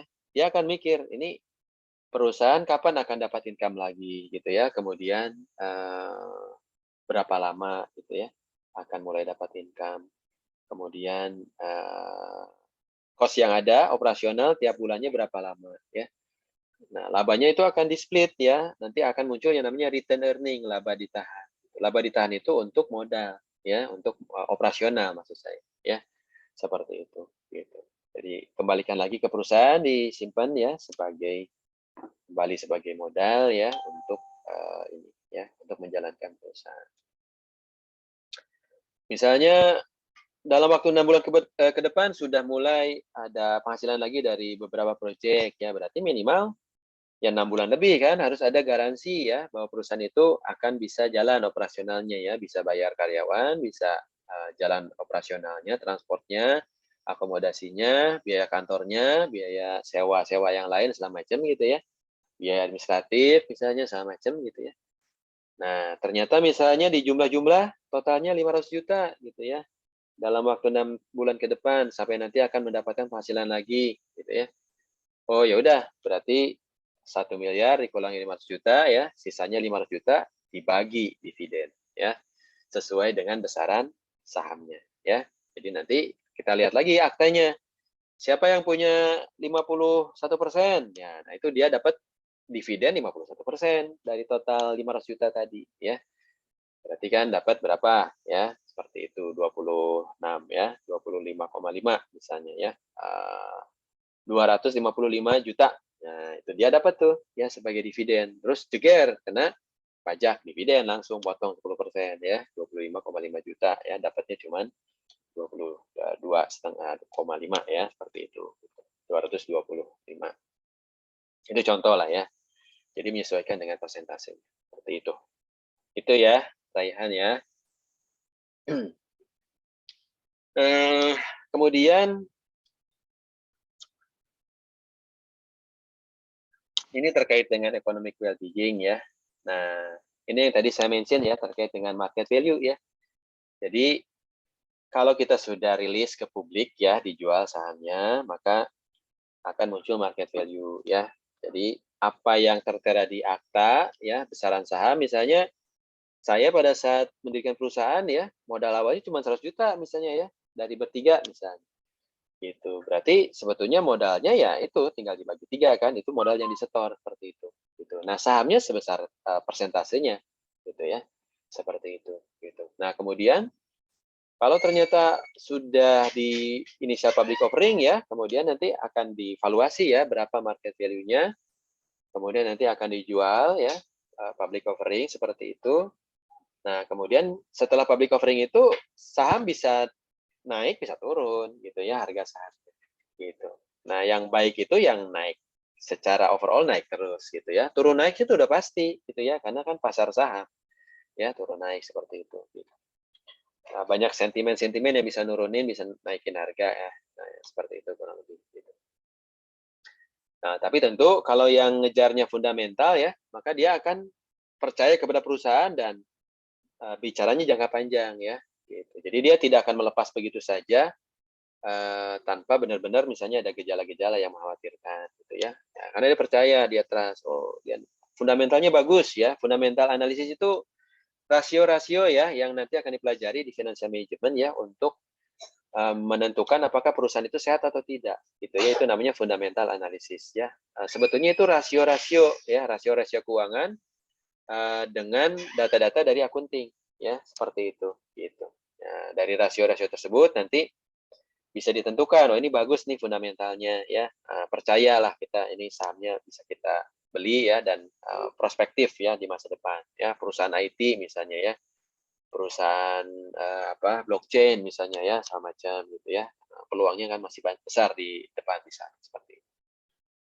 Jadi tergantung jenis bisnisnya ya, kan bisnis juga macam-macam gitu ya, apakah nih bisnis ini bakal terus booming ke depan gitu ya atau malah turun gitu ya. Yang turun misalnya apa? Minyak misalnya ya. Minyak kan lama-lama makin habis gitu ya. Maka kalau investasi di perusahaan minyak, hati-hati gitu ya. Karena suatu saat kan minyak akan habis gitu ya. Ini contoh aja ya. Seperti itu. Nah, itu ya. Nah, ada market value, kemudian ada yang namanya market cap ya, kapitalisasi. Itu sepengali aja ya, market price ya per share, per saham ya. Dikali dari jumlah sahamnya gitu ya. Nah, itulah namanya market value ya dari equity-nya seperti itu. Gitu. Ini ada contoh ya. Contoh misalnya ada 3,81 billion ya, billion itu miliar ya, miliar dolar. Seperti itu. Walmart ya, common share ya, saham umum. Kemudian pada saat closing di tanggal tersebut ya, harganya per sahamnya itu 53,5 dolar ya. Berarti kalau pengen tahu market value-nya berapa ya, ya udah dikalikan saja berapa stok yang Anda punya gitu ya. Kemudian dikali nilainya per stoknya itu berapa gitu ya. Ini contoh ya, total common share-nya itu ada 3,81 ya billion ya, tinggal dikali ya 3,81 billion dikali dengan jumlah dolarnya. Sehingga inilah market value-nya ya. Seperti itu gitu. Nah, nanti bisa dibandingkan ya market value dengan sebetulnya berapa modal yang tercatat di dalam akta akan kelihatan.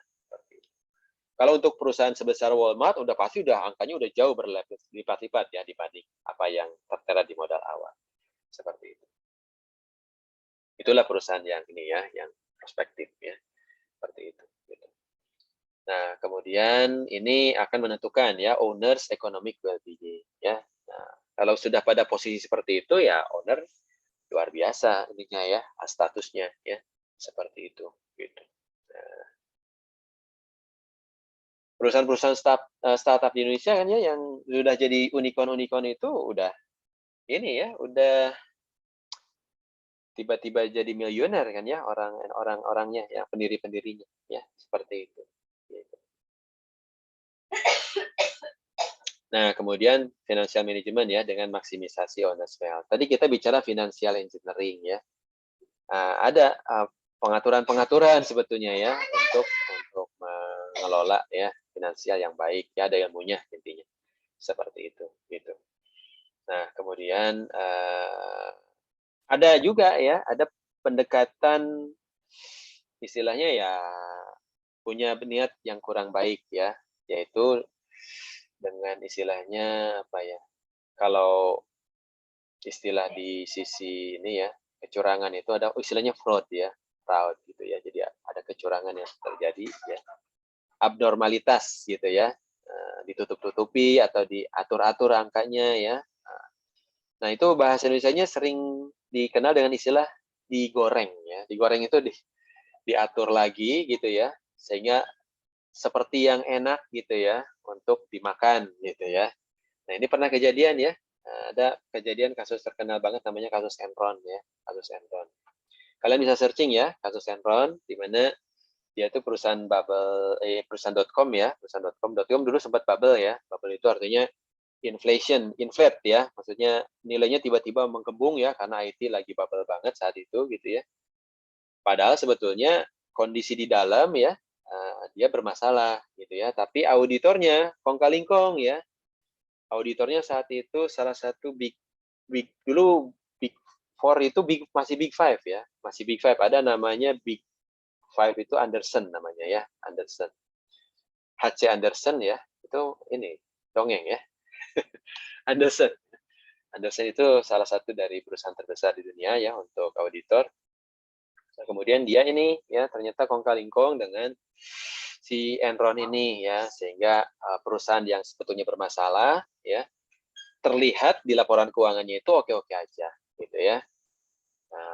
Auditornya dapat uang ya, kemudian perusahaannya juga masih apa ya, walaupun kondisinya sebetulnya pepesan kosong gitu ya. Nah, kemudian dia masih bisa survive ya, orang masih percaya sahamnya masih naik seperti itu.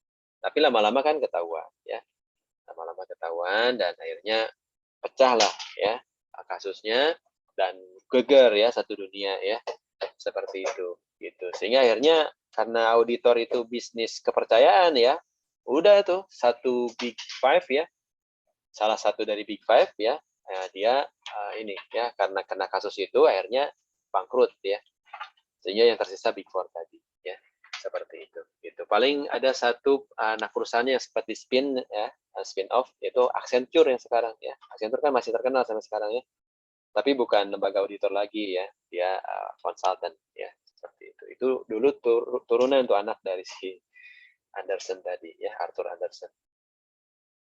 Nah, ketika muncul kasus Enron, nah akhirnya mengubah peta dunia ya dengan pengetatan di berbagai bidang ya. GRC ya, governance, risk management dan compliance-nya jauh lebih ketat lagi setelah kejadian itu ya. Dan muncul banyak laws ya yang ini ya yang mencegah lah gitu ya, yang lebih strict lah intinya ya, mencegah kejadian itu bisa terjadi lagi seperti itu. Ada misalnya Sarbanes-Oxley ya, SOX ya, ada juga law yang lain yang relevan dengan kasus itu.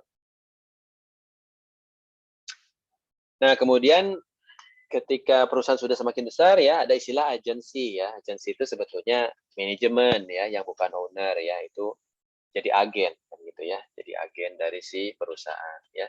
Seperti itu gitu. Nah, kemudian group of persons ya dari si agen tersebut diwakili tersebut, maka disebut sebagai prinsipal ya, seperti itu gitu. Oke. Nah, kemudian ini beberapa ini ya, kompensasi eksekutif ya, dalam konteks manajemen seperti itu. Misalnya ada istilah ini ya, ada istilah yang paling basic sih sebetulnya salary ya, salary itu gaji ya, gaji bulanan gitu ya. Tentu menyesuaikan dengan ini ya, menyesuaikan dengan apa besaran tanggung jawab ya dari yang bersangkutan, posisi yang bersangkutan ya, semakin besar tanggung jawabnya, semakin tinggi posisinya akan semakin besar ya, seperti itu gitu. Kemudian bentar.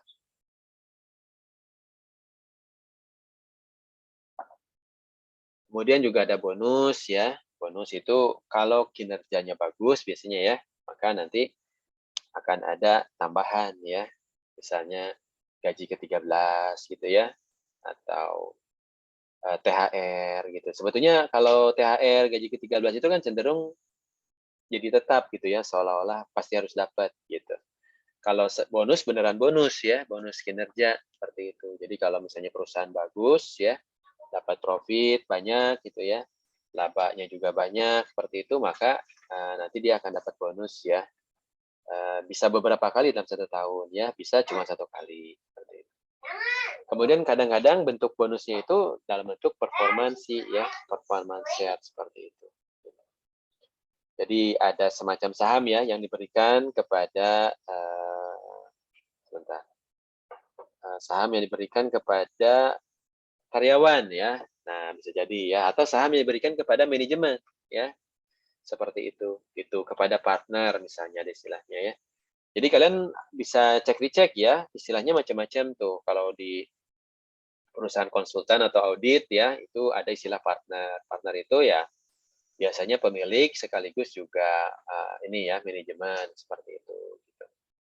Kemudian ada direktur misalnya ya. Nah kadang-kadang direktur juga manajemen saja ya, dia tidak memiliki saham seperti itu, tidak seperti partner ya, seperti itu. Kemudian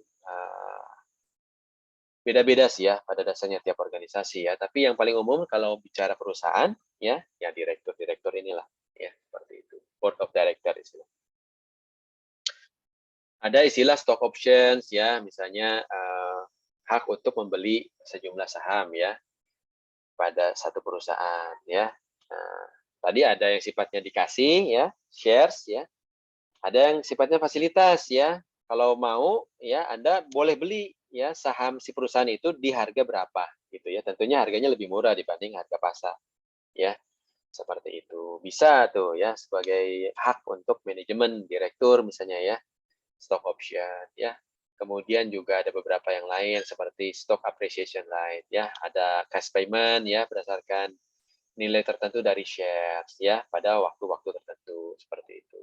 Kemudian juga ada istilah restricted stock grant ya.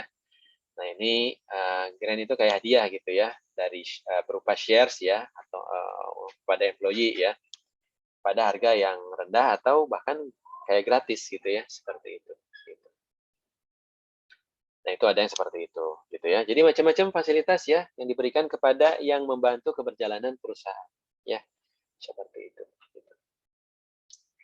Oke, nah shareholder wealth maximization. Nah, ini esensinya adalah value ya dari si bisnis ya, akan meningkatkan value dari saham gitu. Ya, ini banyak bicara tentang ini ya, jenis perusahaan dan juga kepemilikan ya. Seperti itu dan juga agensi tadi ya, manajemen yang melaksanakan pengelolaan perusahaan seperti itu gitu. Kadang-kadang gini kondisinya ya, partner itu kadang-kadang ya, partner itu kan direktur yang memiliki ini ya saham seperti itu. Kadang-kadang ya salary-nya lebih rendah dibanding direktur ya, direktur yang pure direktur ya, yang hanya menjalankan manajemen saja tanpa memiliki saham ya, seperti itu. Kenapa? Karena resiko manajemen kan tinggi gitu ya, seperti itu sehingga dia harus diberikan reward yang juga tinggi seperti itu gitu. Sementara kalau partner karena dia juga ada pemasukan dari dividen ya, maka dia juga berharap untung banyak di belakang ya. Makanya dia memberikan keputusan agar direktur itu dia memiliki gaji yang lebih tinggi juga nggak apa-apa. Gitu. Bahkan kadangkala pada saat masa-masa awal ya, yang namanya owner manager itu ya kadang-kadang nggak dapat gaji juga gitu ya. Kenapa? Karena gajinya dikorbankan untuk karyawannya gitu ya. Yang penting karyawan dapat gaji seperti itu. Karena dia pada dasarnya berharap dividen ya di belakang ya. Seperti itu. Ada masa-masa seperti itu ya kalau kalian mendirikan perusahaan ya. Bisa jadi ya seperti itu. Nah, ini contoh ya ketika bicara irregularities ya. Ini saya sudah kasih contohnya ya, Xerox misalnya ya. Dia menginflatekan ya, membubelkan ya, pre-tax profit. Jadi seolah-olah untung besar ya, 1,4 billion dolar. Atau kasus Enron yang tadi saya mention ya, dia kondisinya jeblok tapi dibuat laporan keuangannya bagus gitu ya. Atau kasus yang lain misalnya WorldCom ya, dia ini ya mengatur-ngatur laporan keuangannya sehingga seolah-olah ada expense ya 3,8 billion yang tidak tercatat gitu ya. Nah, inilah ya ilmu akunting ini penting banget ya. Nah, akuntan ini luar biasa bisa membuat ini ya, menyembunyikan berbagai borok-borok ya. Seperti itu, kurang lebih ya. Kemudian ada social responsibility ya. Bahkan kan ada istilah CSR ya, corporate social responsibility seperti itu kalau di perusahaan. Apalagi, oke ya, itu kurang lebih rekan-rekan. Merci bien, matur nuwun ya. Nah, silakan ada pertanyaan sambil saya coba slideshow ini ya. Jenis perusahaan di Indonesia ya ini. Nah, saya sempat buka satu website ya yang berikan penjelasan terkait dengan jenis perusahaan Indonesia. Untuk pengetahuan umum aja ya, karena tadi masalahnya yang diambil dari buku dari US ya, dan belum sempat masukin jenis perusahaan di Indonesia. Seperti itu.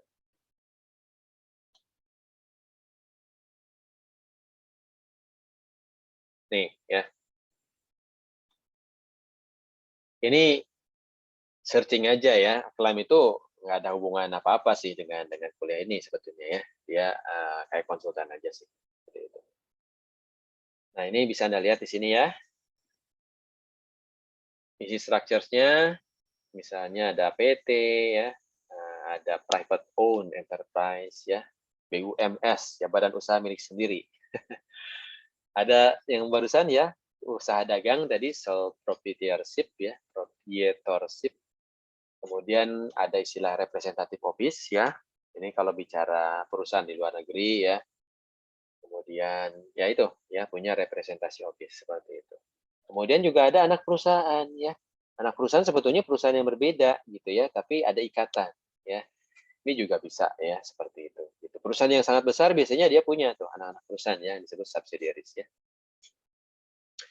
Nah, itu contoh-contoh ya. Ada lokal kalau PT ya, ada PMA ya, penanaman modal asing, artinya orang asing dia ikut jadi pemilik ya. Seperti itu gitu. Nah, ini kombinasi yang tadi ya. One director, two local shareholder ya, kemudian local commissioner ini kalau PMA ya, seperti itu gitu. Sebetulnya ini lokal ya. Artinya gini ya, bahwa minimal itu harus ada 2 pemegang saham ya, kemudian minimal ada 1 local director dan minimal ada 1 komisioner. Ujung-ujungnya kan 3 ya, seperti itu. Gitu. Nah, ini kategorisasi besaran perusahaan ya. Kalau perusahaan disebut small ya dari kalau dia misalnya kapital per tahunnya ya bisa sampai perputaran uangnya ya bisa sampai 50 juta sampai 500 juta, maka itu masuk kategori kecil ya. Kalau sampai 10 miliar ya, nah itu masih kategori menengah ya.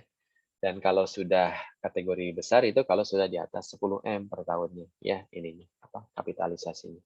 Seperti itu. Gitu. Ini undang-undang juga yang menentukan ya. Bagaimana kalau PMA gitu ya, ada syarat-syaratnya minimal dimiliki berapa orang lokal, berapa orang asing gitu ya. Ada BUMS ya, misalnya firma ya, atau CV tadi yang saya mention ya, atau limited company seperti PT ya, tapi PT limited company ya, seperti itu. Kalau firma itu biasanya ini ya, hukum, biasanya firma hukum ya. Firma hukum punyanya siapa gitu kan, biasanya pakai nama ya, firma hukum ya. Seperti itu gitu. Nah, ini macam-macam ya, ada CV, ada aturan mainnya seperti apa ya. Kemudian ada sole proprietorship, bahkan bahasa juga dibahas di situ ya. Nama itu juga sensitif ya. Biasanya nggak boleh pakai nama asing ya. Seperti itu, gitu harus pakai bahasa Indonesia seperti itu. Kemudian representative office misalnya ya. Ini kemudian juga ada contoh yang lain, subsidiary company ya, seperti itu. Ini contoh aja ya. Nah, ada juga kan badan-badan hukum yang lain yang cenderung sosial, ya. Seperti itu. Oke, ya, silakan. Sampai di sini ada diskusi.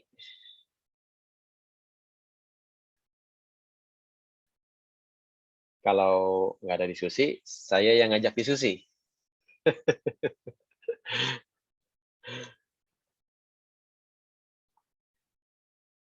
Saya pengen ngobrol ini aja ya sama Hendrik nih. Hendrik, gimana? Lagi sinyal lagi lemah? WiFi-nya sama itu Pak, tadi kameranya kan dinyalain ya, terus mati sendiri. Error, Oh, juga bisa mati di sendiri. Ya. Gimana? Ada pertanyaan nggak kira-kira, Hendrik? Strateginya gimana, Hendrik? Mau bikin PT atau mau bikin CV? Tadi kan ngomongin soal yang perusahaan yang itu ya Pak, besar sama kecil gitu. Yang tergantung modalnya tuh. Nah, ada jadi kalau misalkan perusahaan kecil tuh digolongnya itu dari modalnya berapa uang itu Pak di bedanya tuh. Iya. Ya, ada sebetulnya. Kalau yang tadi itu kapitalisasi ya, itu mengkategorikan perusahaan itu dianggap sebagai perusahaan kecil menengah besar ya. Itu dalam konteks perpajakan sih biasanya ya, karena kalau perusahaan kecil itu nanti ada pajak, istilahnya pajak flat ya, seperti itu. Kalau masih di bawah tadi berapa, kalau nggak salah ya, kepemilikan aset berapa M gitu ya, seperti itu. Nah, kalau bicara konteksnya saham tadi ya, ada juga tuh aturannya ya. Jadi kalau misalnya modal di setornya sampai berapa gitu ya, maka itu masuk kategori kecil. Modal di setornya di atas itu ya, kalau nggak salah sih sampai 100 juta dianggap kecil ya. 100 sampai 1 miliar dianggap menengah ya. Nah, kalau modal di setornya di atas 1 miliar, maka dianggap perusahaan besar ya. Itu di akta nanti kelihatan ya. Nah, itu ada konsekuensinya ya, Drik ya. Kalau kamu nyetornya di bawah 100 juta, perusahaan kecil, maka nanti hanya boleh berbisnis yang kecil-kecil ya. Jadi nanti kalau misalnya ada tender ya, tender itu artinya tawaran lah, project gitu ya. Misalnya project pembangunan software ya dari perusahaan anu gitu ya. Nah, perusahaan ini dia juga ada standar ya dalam ini ya dalam tender ya. Jadi misalnya dia membuat satu peraturan ya. Ini biasanya kalau berurusan dengan ini ya peraturan ini perusahaan pemerintah sih biasanya ya yang banyak aturan seperti itu. Kalau misalnya proyeknya di bawah angka berapa gitu ya, di bawah kan proyek itu nanti ada istilahnya pilih langsung, tunjuk langsung ya. Kalau konsultan misalnya di bawah 50 juta tunjuk langsung ya. Boleh nunjuk perusahaan tertentu satu perusahaan. Kalau sudah di atas 50 juta maka harus pilih langsung ya. Harus ada pesaing minimal 3 perusahaan ya. Kemudian nanti harus ada pemilihan ya, siapa yang menang, yang terbaik di antara ketiganya, minimal ketiganya, seperti itu. Gitu ya. Itu misalnya sampai angka sampai 100 juta ya, seperti itu gitu. Nah, di atas 100 juta wajib tender. Nah, tender itu artinya diumumkan ke publik ya, siapapun perusahaan apapun selama memenuhi syarat boleh ikutan ya proses lelang atau pengadaannya ya. Seperti itu gitu. Nah, itu contoh ya. Nah, bisa ditambah dengan kategorisasi tadi ya. Project anu misalnya ya, project A dia hanya boleh diikuti oleh perusahaan kecil saja gitu ya. Nah, kemudian project B karena dia di angka berapa gitu ya, maka hanya boleh perusahaan menengah saja gitu ya. Sementara untuk project C misalnya itu hanya perusahaan besar saja yang boleh ya ikut lelang atau pengadaannya. Seperti itu gitu. Nah, kayak gitulah ya. Jadi itu bicara aturan sih ya, beda-beda tiap perusahaan ya, tiap negara ya, seperti itu. Itu kurang lebih. Ada yang sudah punya perusahaan ya di ini di teman-teman kelas. Kadang-kadang kan ada ini ya, ada perusahaan keluarga gitu kan ya, seperti itu. Atau yang senang entrepreneur kadang-kadang ya memang sudah ini ya, sudah mencoba lah gitu ya bersama teman-teman bikin ya. Ya, Dava, silakan Pak, ada pertanyaan? Saya mau nanya, kalau misalnya nih, kan kayak udah ada ide perusahaan gitu-gitu kan, terus Ya. ternyata idenya itu diambil sama orang lain, itu gimana Hmm. Pak? Terus ternyata pas udah diambil sama orang lain, dia lebih sukses gitu Pak, Ah. itu gimana? Ya, selama idenya tidak masuk kategori bisa dipatenkan, ya bisa dicuri orang kan ya. Seperti itu, gitu. Kalau dipatenkan kan nanti bisa di-sue gitu ya. Seperti itu. Nah, ide ini ketika itu bisa dipatenkan ada syarat-syaratnya ya. Yang bisa dipatenkan itu apa saja. Tapi kalau bicara peluang bisnis, ya biasanya sih nggak bisa dipatenkan ya. Biasanya desain kayak gitu ya. Model kayak gitu ya. Bahan-bahannya apa saja, kayak gimana tampilan sama macamnya gitu ya, pakai komponen apa saja. Nah, itu bisa dipatenkan. Kalau bicara peluang ya bisa kapanpun dicuri orang memang gitu ya, makanya harus hati-hati gitu ya. Kalau berbisnis itu ya sebetulnya tidak hanya berbisnis ya, dalam hal apapun tentu kehati-hatian itu perlu ya. Jangan cuap-cuap ya, ada opportunity A di sini, ada opportunity B di sini gitu ya. Tahu-tahu diinformasikan ke kompetitor kan ya. Kan bisa jadi seperti itu gitu loh, Dava ya. Seperti itu. Makanya harus ini ya, harus ada manajemen confidentiality nanti ya kalau bicara peluang-peluang yang mau dijemput ya, seperti itu gitu. Nanti kalau berebut ini ya, proyek dari pemerintah atau BUMN, biasanya kan harus mau bersaing di LPSE ya namanya ya. Itu tempat lelang proyeknya di sana gitu ya. Nah, disitulah nanti kategori-kategori itu berlaku ya. Yang diperlihatkan itu yang biasanya diatur itu kategorisasi ya, kecil, menengah, besar. Kemudian apakah pernah pengalaman ya, perusahaannya pernah pengalaman berapa tahun sebelumnya ya di bidang sejenis misalnya, harus tunjukkan pengalamannya ya, apa proyek apa saja. Kadang-kadang bahkan seketat ini ya,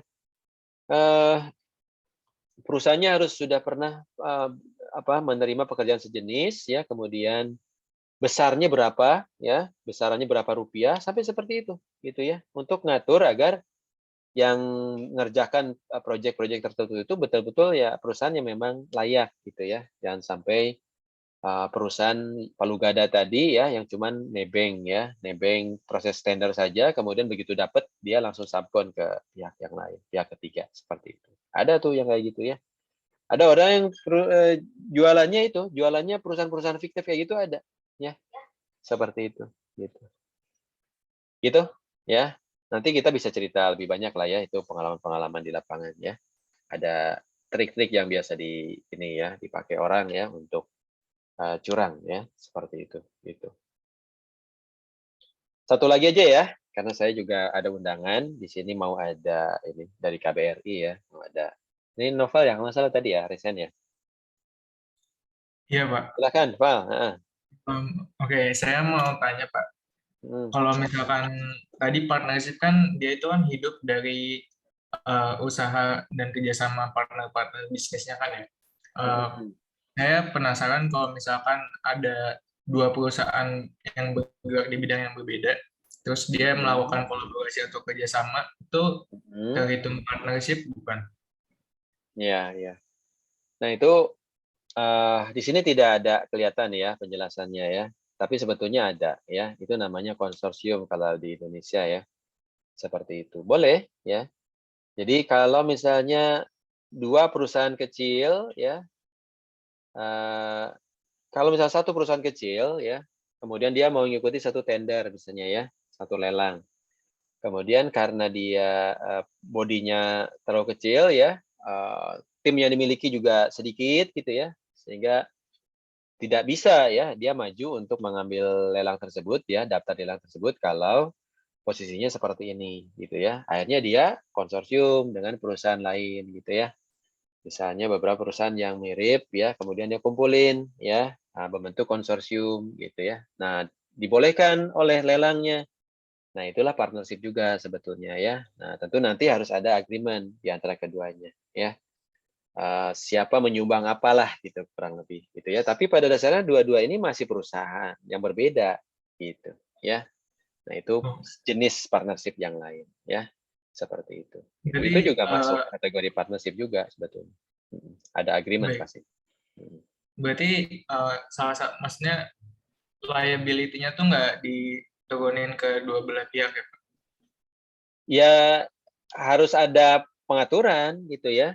Bebannya siapa yang nanggung gitu kan. Nanti kan akan saling menimbang ya, siapa yang lebih kuatnya di mana, siapa yang akan menanggung apa kan gitu ya. Nanti akan dituangkan ke dalam agreement gitu. Jadi disitulah akan maju ke depan itu ya ini ya negosiatornya ya, supaya di agreement itu bisa dapat posisi yang paling win-win lah ya, win-win solution untuk keduanya seperti itu. Dan bisa lebih dari 2 ya, konsorsium itu bisa banyak kan ya, bisa banyak perusahaan. Anda lihatlah di event perusahaan-perusahaan besar pun juga bisa membentuk konsorsium ya. Misalnya konsorsium itu apa, kereta cepat Bandung Jakarta itu kan konsorsium tuh ya, seperti itu gitu. Walaupun nggak tahu ya, sampai sekarang kayaknya bermasalah ya, seperti itu. Kemudian apalagi, banyak lah ya, perusahaan jalan-jalan tol misalnya ya. Kemudian proyek-proyek besar biasanya ya itu ya, karena nggak ada yang cukup besar bodinya, akhirnya mereka berkumpul ya satu sama lain membentuk konsorsium ya. Jadi dari sebesar itu sampai konsorsium yang sekecil itu yang tadi gitu ya, bisa seperti itu gitu ya. Variasinya banyak ya, dan istilah partnership juga ini sebetulnya apa ya, ini standar US-nya gitu ya. Di Indonesia nggak dikenal sih istilah seperti itu ya, nama partnership itu sendiri gitu ya. Tadi yang terkenal misalnya konsorsiumnya gitu ya. Ya konsorsium sih yang paling terkenal ya. Kemudian juga ada PPP ya, Public Private Partnership, ada tuh ya. Ada tuh partnership juga ada ya.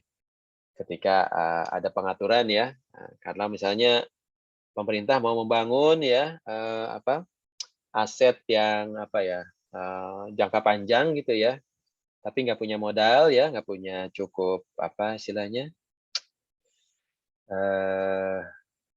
apa pemerintah itu nama ininya, alokasinya anggaran gitu ya, anggaran seperti itu. Dia bisa tuh ya kerjasama dengan swasta ya, lewat P3 tadi ya, Public Private Partnership. Nanti semua modal dari swasta gitu ya. Kemudian nanti swasta diberikan hak mengelola misalnya berapa puluh tahun ke depan ya. Once hak mengelolanya beres, maka dikembalikan ke pemerintah intinya ya, segala sesuatunya. Nah, itu ada contoh ya, public private partnership seperti itu. Gitu ya, itu salah satu contoh partnership juga ya, seperti itu. Dan ada yang lain-lain ya, harus dibuka lagi sih ya contoh-contohnya ya, seperti itu. Gitu, Noval. Baik, terima kasih, Pak. Ya, sama. Oke, itu dulu ya teman-teman ya, karena saya udah ditunggu nih ya. Terima kasih banyak, dan kalau ada diskusi silakan di forum diskusi ya, kita aktifkan lagi, nanti saya akan buka ya. Kalau misalnya ada sesuatu di forum diskusi kemudian saya belum sempat jawab ya, diingetin aja ya, bisa di Japri atau di forum WAG kita ya, diingetin bahwa ada diskusi itu di forum gitu ya. Saya nanti bisa jawab di sana. Seperti itu gitu. Supaya kita bisa saut-sautan di situ ya. Karena ya Anda kan tentu harus ini ya, harus ya waktu ketemu kita kan nggak cukup lah sebetulnya ya. Nah, pasti banyak informasi yang perlu Anda serap ya dari berbagai pihak lainnya. Yang minimal apa yang ada di buku ya, dan apa yang dijelaskan di sesi ini ya. Kan ini juga banyak pengetahuan umumnya sebetulnya ya, yang nggak ada di buku saya jelaskan karena bukunya buku US based ya. Sebetulnya nggak terlalu nyambung ya kalau dibahas dengan versi Indonesianya seperti itu gitu ya. Harus ada orang yang paham. Nah, kebetulan karena saya juga punya perusahaan ya, jadi cukup bisa lah menjelaskan gitu ya kalau di Indonesia kayak gimana sih polanya. Gitu ya. Oke, sementara itu dulu ya. Jangan lupa nanti kalian harus persiapan untuk kuis ya. Kuis ini juga jadi modal kalian untuk berlatih UTS ya. Seperti itu. Kemudian bentuknya pilihan ganda lah. Udah pernah ya pastinya ya, kuis lewat model ya. Seperti itu gitu ya. Kemudian nanti tentu standar kuis ya tentu harus open cam ya. Kemudian juga bahkan kalau UTS ya, itu kan ini ya, di depan sama di pinggir ya biasanya kalau UTS ya, siap-siap aja nanti ya. Seperti itu. Supaya layar monitornya bisa kelihatan ya sekilas seperti itu gitu. Baik, itu dulu ya, terima kasih banyak atas atensinya. Sudah bisa on cam ya, mostly bagi teman-teman yang bermasalah ya mudah-mudahan ke depan bisa bersilaturahim ya dengan memiliki sinyal yang lebih bagus ya dan lebih aktif juga di kelas ya seperti itu. Kemudian tentunya ujungnya ya mudah-mudahan apa yang didapatkan itu betul-betul bisa bermanfaat ya. Saya tentu berharap kalian nanti ya macam-macam pasti jalur hidup ya ke depan gitu ya. Ada yang sukses bisa jadi sebagai entrepreneur ya, bisa sebagai akademisi, bisa sebagai praktisi ya, profesional ya. Dan macam-macam lah jalan hidup orang macam-macam beda-beda ya seperti itu. Gitu. Oke, kita tutup dulu. Wabillahi taufiq wal hidayah. Assalamualaikum warahmatullahi wabarakatuh ya. Sampai jumpa lagi ya di lain kesempatan. Kita ketemu lagi. Terima kasih, Pak. Terima kasih. Ya. Terima kasih, Pak. Saya Terima tutup kasih, ya. Pak. Terima kasih, Pak.